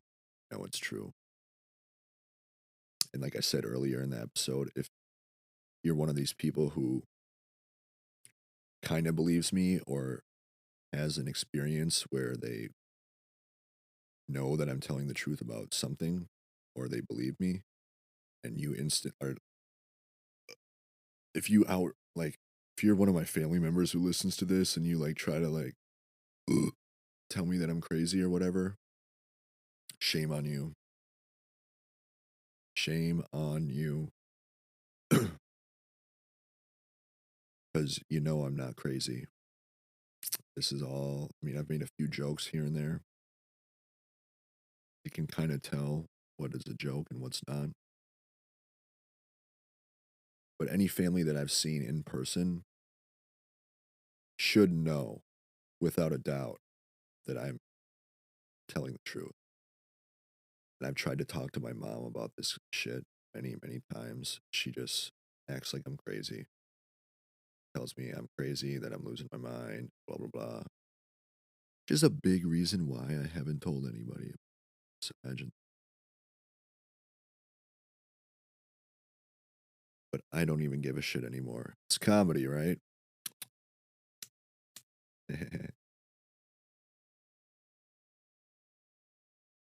But yeah, I'll just finish with this article here. Such experiences challenge our notions of control and agency as dreamers navigate dreamscapes where they seemingly have no power over their circumstances. Wonder why they brought up that topic. Interestingly, some researchers have observed a phenomenon called REM intrusion in coma patients' sleep patterns. REM intrusion refers to brief periods of rapid eye movement sleep occurring during wakefulness or non-REM sleep stages. During these episodes, dreamer-like images can intrude upon conscious awareness, huh, blurring the boundaries between waking life and dreaming even further. The difference between being awake and dreaming becomes particularly elusive when considering how comatose individuals perceive time. Yeah, I'll touch a lot on time and how I've been able to alter time in the Patreon.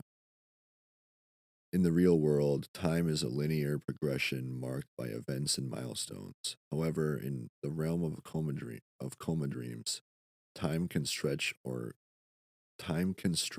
contract, leading to experiences that seem to defy the laws of physics.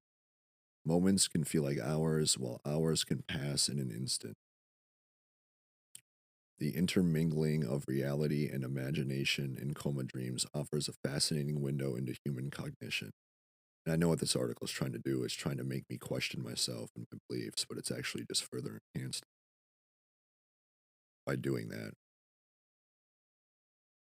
By studying how the mind constructs these hybrid realities during comas, researchers hope to gain insights into the inner workings of our consciousness. This exploration may shed light on fundamental questions about the nature of perception, the role of memory, and even our understanding of self. Conclusion. In exploring, oh, Jesus, in exploring the depths of coma dreaming, we have uncovered fascinating insights into this mysterious phenomenon. Former coma patients have revealed their unique experiences, shedding light on what it's like to dream while in a comatose state. Coma dreams seem to resemble continuous lucid dreams where the boundaries between reality and imagination become blurred, like my vision lately.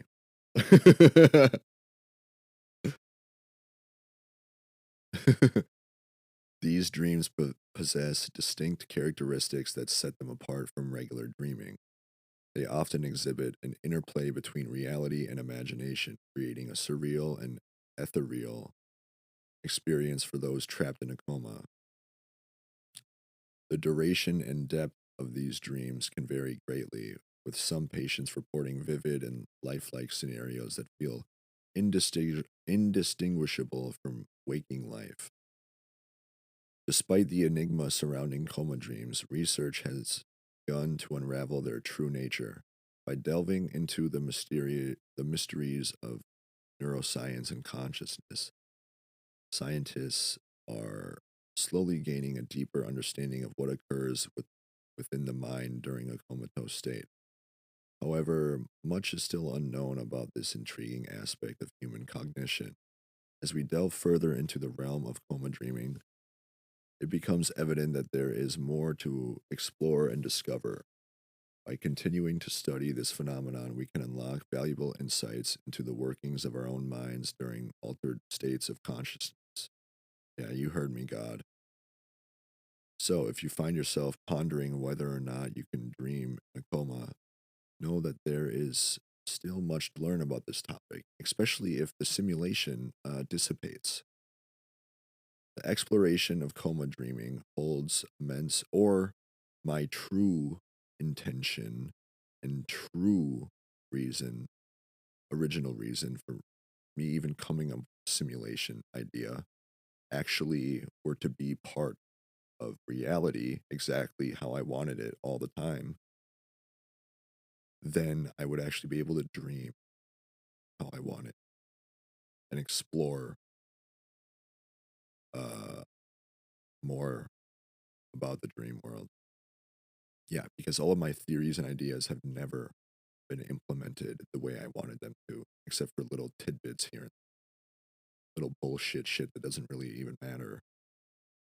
Like watching some eagles fly in the sky. When my big, grand theories and ideas never have once been implemented or been projected into reality the way I wanted to. They were actually turned around and used to fuck with me.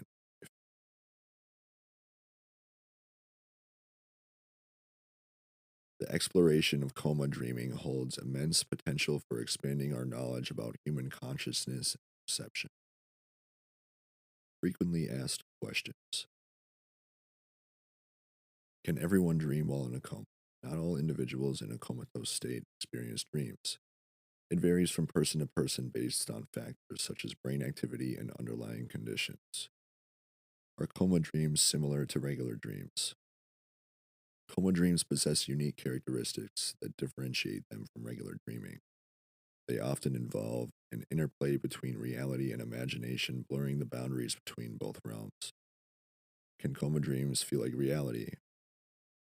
Yes, some coma dreams can be incredibly vivid and lifelike, making it difficult for individuals to distinguish them from their waking experiences, like a simulation of planet Earth and the real world. Huh. Do coma dreams have any, which is why my notes are split in half. That's a that's literally because I didn't know whether or not if I was in a coma dream or a simulation. Turns out I'm in both. Coincidence? Well, it's time for the simulation to stop fucking with me. No, I'm not going to word it differently. Not in my dream. And actually be intended the way that I intended it to be. Do coma dreams have any therapeutic benefits? While further research is needed, that's not a question or a request. You understand? That's not a question either. Rhetorical. It doesn't warrant a response. It's more of an order. While further research is needed, some studies suggest that coma dreams may have potential therapeutic benefits in terms of emotional processing and psychological healing. How long do coma dreams typically last? The duration of coma dreams can vary greatly among individuals. Some patients report experiencing extended dream sequences that seem to span hours or even days. What about fucking 2.5 decades? Are there any documented cases of shared coma dreaming experiences? While rare, there have been a few documented cases where multiple individuals in comas reported similar dream scenarios. However, more research is needed to fully understand this phenomenon. Can someone control their dreams while in a coma? I think any and every single person in a coma dream should be able to control every single aspect of their coma dream reality and physical universe. Because it's their dream, not anybody else's. They should be able to explore and do whatever they feel necessary or whatever they want to do, especially if they're an American citizen. That's just the fucking truth of it. Can someone control their dreams while in a coma? Coma dreams are often described as continuous lucid dreams, suggesting a level of control over the dream narrative. However, the extent of control varies among individuals, suggesting a level of control. No commanding it and demanding it. That's how it should be for every person in their own dream. Their entire life should not be fucking predetermined for them based on some shitty idea they had 2.5 decades in the future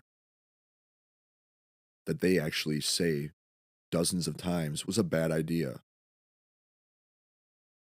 It's something that should be wiped from existence in their coma dream. So, yeah.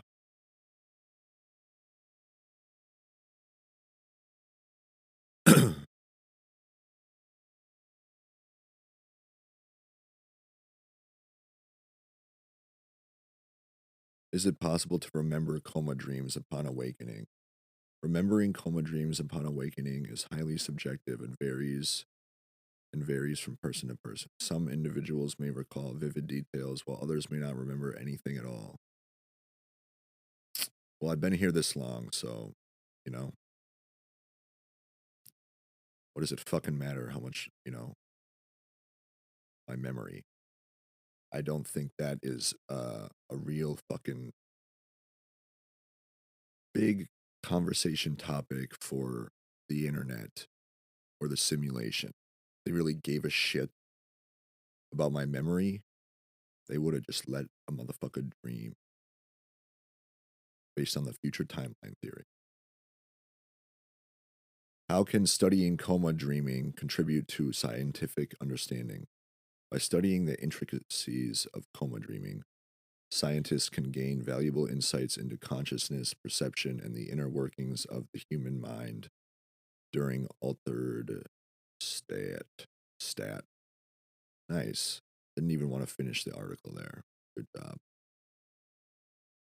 Real good there.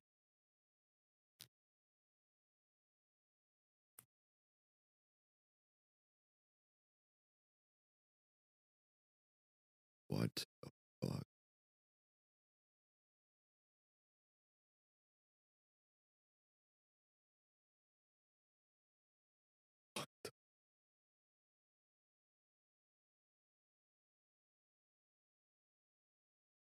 No, I don't need to decode or interpret anything. I need to have my dream be my dream.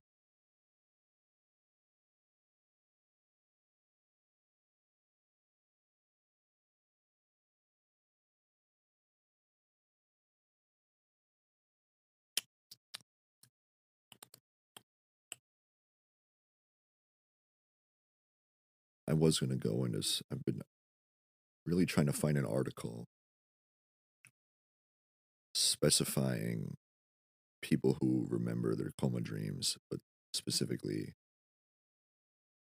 the event or events leading up to them waking up, and if and when, if they remember what woke them up or what happened before they woke up. But I can't really seem to find an article about that, and I can't really seem to find a single article about even like the subject of a coma dream within a coma dream, which really isn't that surprising at this point, considering all the other shit I said at the beginning of the episode about never being able to find exactly what I want to find on the internet. Which you think if it would, since it's my dream that that wouldn't be true. Well, it is, folks. That's why I'm telling you, God is a dickhead who doesn't give a shit about any of us. And no, I'm not God. It's because it's my coma dream. Well, it's not my dream. It's my old self's coma dream that we're all in that is kind of mine, but not really. I'm an extension of my old self's view of himself, which is a weird way of putting it, but yeah. There's only been like certain ideas or thoughts or beliefs of mine that I mean, most of them don't even get uh, projected or implemented into part of my reality, as I almost all of them never get implemented in a reality as I actually want them to be, except a few things here and there every once in a while, but almost never again.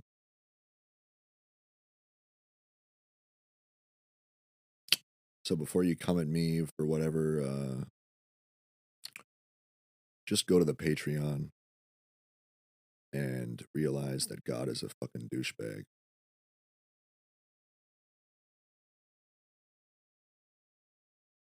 Anyways, oh, I think I'm gonna end it there. Check out the Patreon and thank you. Good night, folks. Good morning. You're on this side of the world. Also, I think there's two moons because all my life, even during the daytime, I look up in the sky and I see the moon, which should not be true, should not even be possible, because when it's daytime and the sun is on this side of the planet and it's nighttime on the opposite side, that's where the moon should be. Because when the sun goes down and it's on the opposite side of the planet, the sun isn't also in the sky for us on our side of the planet. No, because it's nighttime.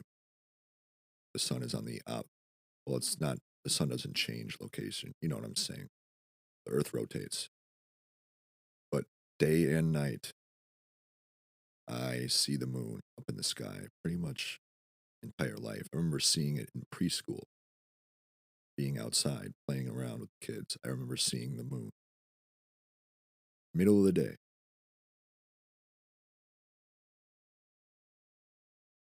Same preschool where I bit some chick in the belly.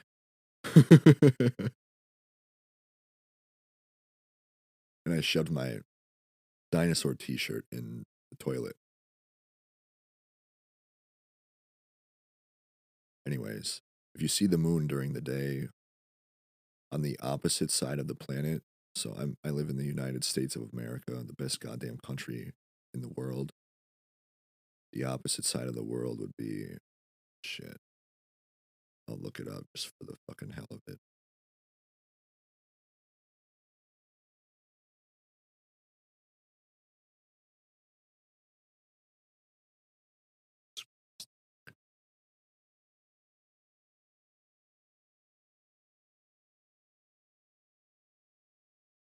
Dude,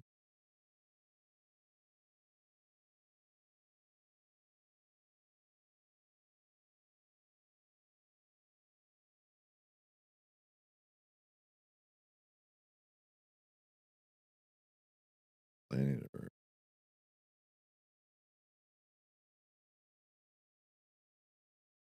Globe.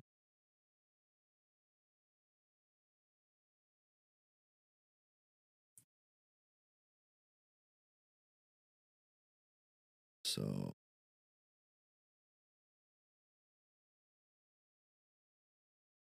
Jesus.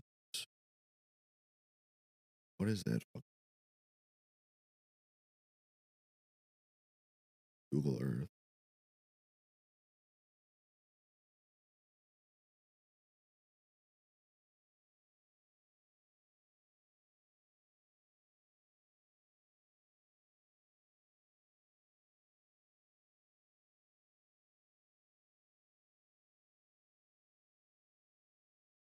I know, folks, it seems impossible, but you know what? It makes a lot more sense with the simulation theory tied to it, huh? Yeah. Which I should still be able to dream with the simulation intact. Kind of why I came up with the make the dream world just less bullshit, easier to fathom.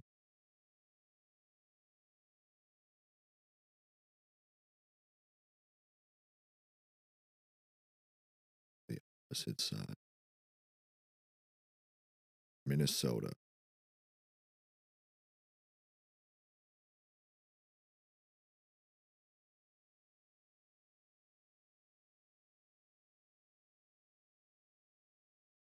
Holy Martha.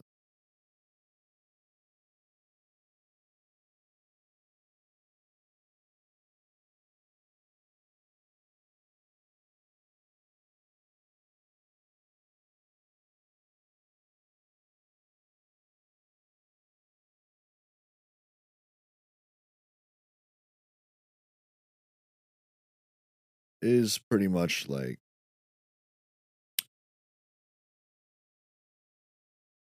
below Africa. Or no, it would be more east of Africa, in the middle of the ocean, pretty much. So if you live there, hit me up. Tell me if you see if you see the fucking moon during the day, or let's just say like South Africa, Australia.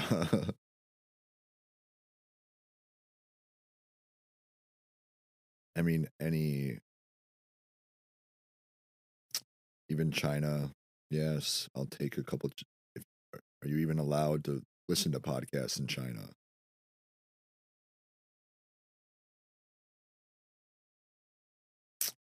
Do any of these countries have internet?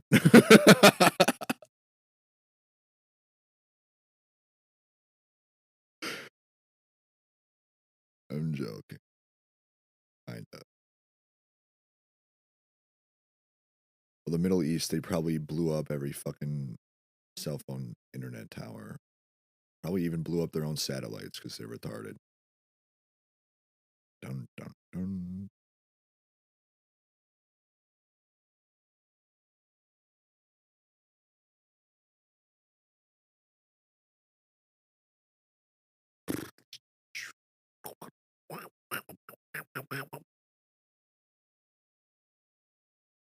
Yeah, it's pretty much the middle of the ocean, which I'm sure there's a couple people that live there. There's an island. I don't think it was there earlier. Probably is a part of the planet Earth now.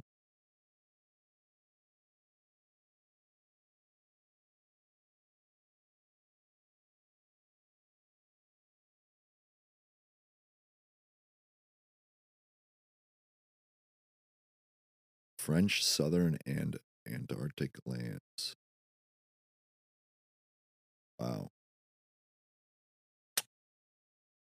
The French southern and Antarctic lands is an overseas territory of France. It consists of Adélie land. Nice. Like Adele, but Lie, lie. The French claim on the continent of Antarctica. All right, we're gonna have to just look into this because I didn't see this on when I first looked at planet Earth.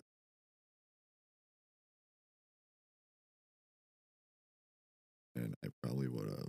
Maybe it didn't load. This is exactly what I'm talking about.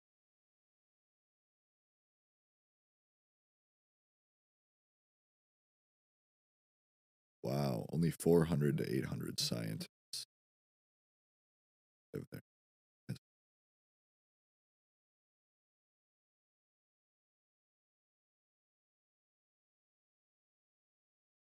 see what this fucking piece of land looks like.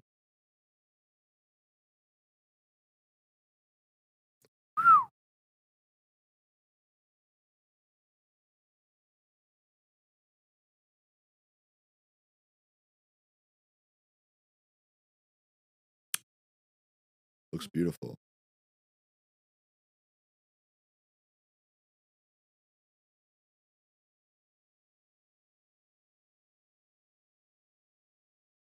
pretty mountainous.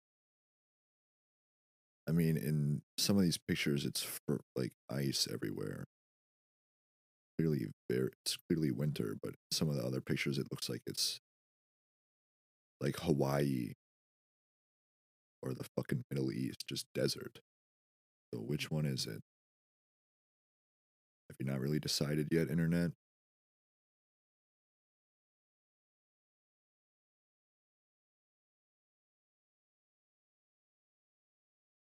It's kind of what it's looking like. The internet hasn't really decided what they're going to make this island look like. Well, I think it should look like a mountainous, kind of Norwegian village or island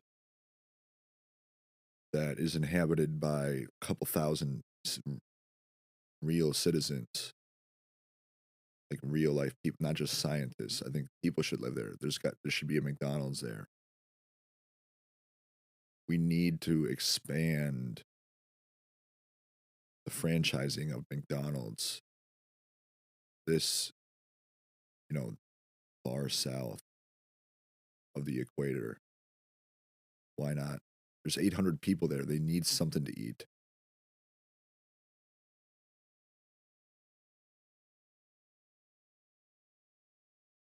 You know? I love places like this that are mountainous and remote, secluded.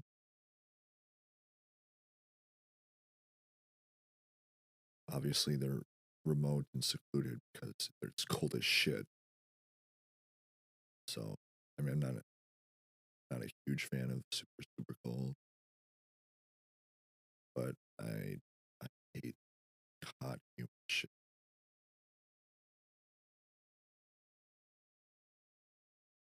Because with cold weather, here's the thing, though. You can just put on more layers and throw some fucking heat warmers and gloves. They're pretty much good, for the most part. Just add more layers. You'll eventually actually start sweating, even if it's like -40. If you're, walking, you can actually start. Like, there was a guy on Joe Rogan who walked across the entire continent of Antarctica alone. This fucking crazy ass dude walked across Antarctica alone. And I remember him, I think it's Forrest Whitaker. I think that's who it was. I remember him talking about how, like, he had to wear the correct amount of layers. Because if he wore too many layers, he would start sweating in Antarctica, like the coldest place on Earth. And even if he started sweating a little bit, it was so cold that his sweat would freeze to his body and would like eventually kill him. So yeah, you can still sweat in Antarctica. But if it's 120 degrees and humid as fuck, you can't really shed your skin. Well, you can. You can't walk around naked, not really in America. There's really no way to like actually become super comfortable with the heat. Because you can't walk around naked with no skin.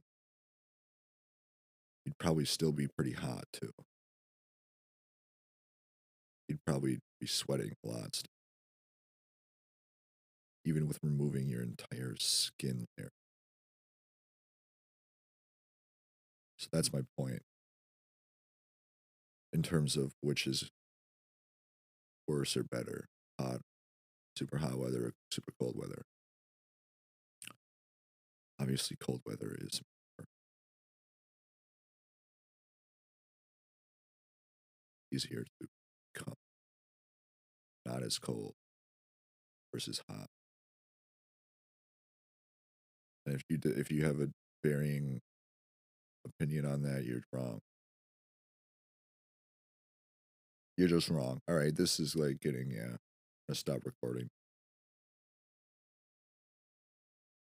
Even though if you want to stick around, I don't give a shit. I'll fucking stare at the wall for 10 minutes, silence. I don't give a fuck. Don't listen. Think I give a shit? Anyways, if you want to, you're still here. God bless you. But I touched on it earlier. Go to the Patreon. I'll leave a link. Yeah. Message me on whatever fucking you want, or comment on this shit if you have a conversation topic, or if you see the moon on the other side of the world during the day, or if you have a different opinion on hot or cold weather. Yeah.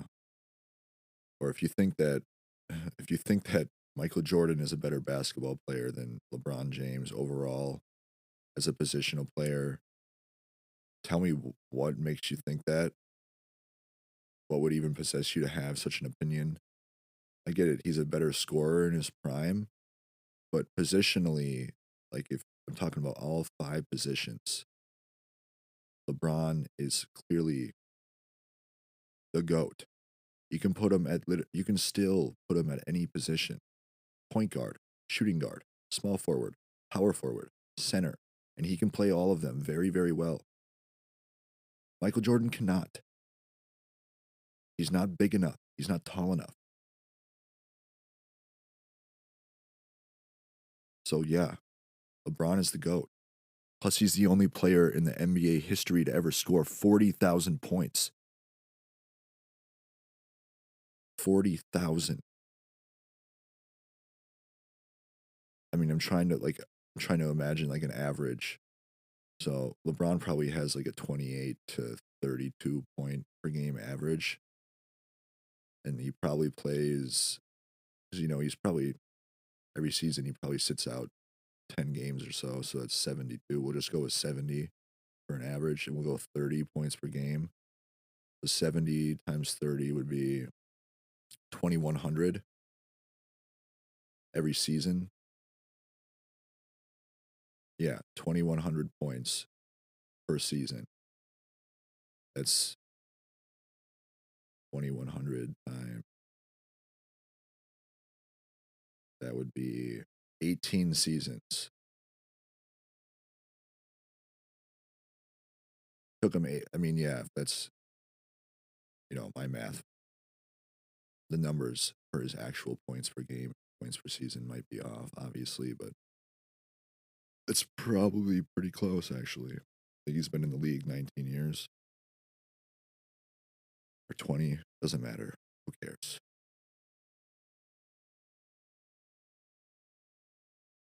Yeah, you got to play a lot of fucking years, be scoring at a really, really high rate for all of those years to get to 40,000 points in 18 years. Crazy. Anyways, folks, thanks for fucking listening. And if you want the real shit, just go to the page, the Patreon. Peace.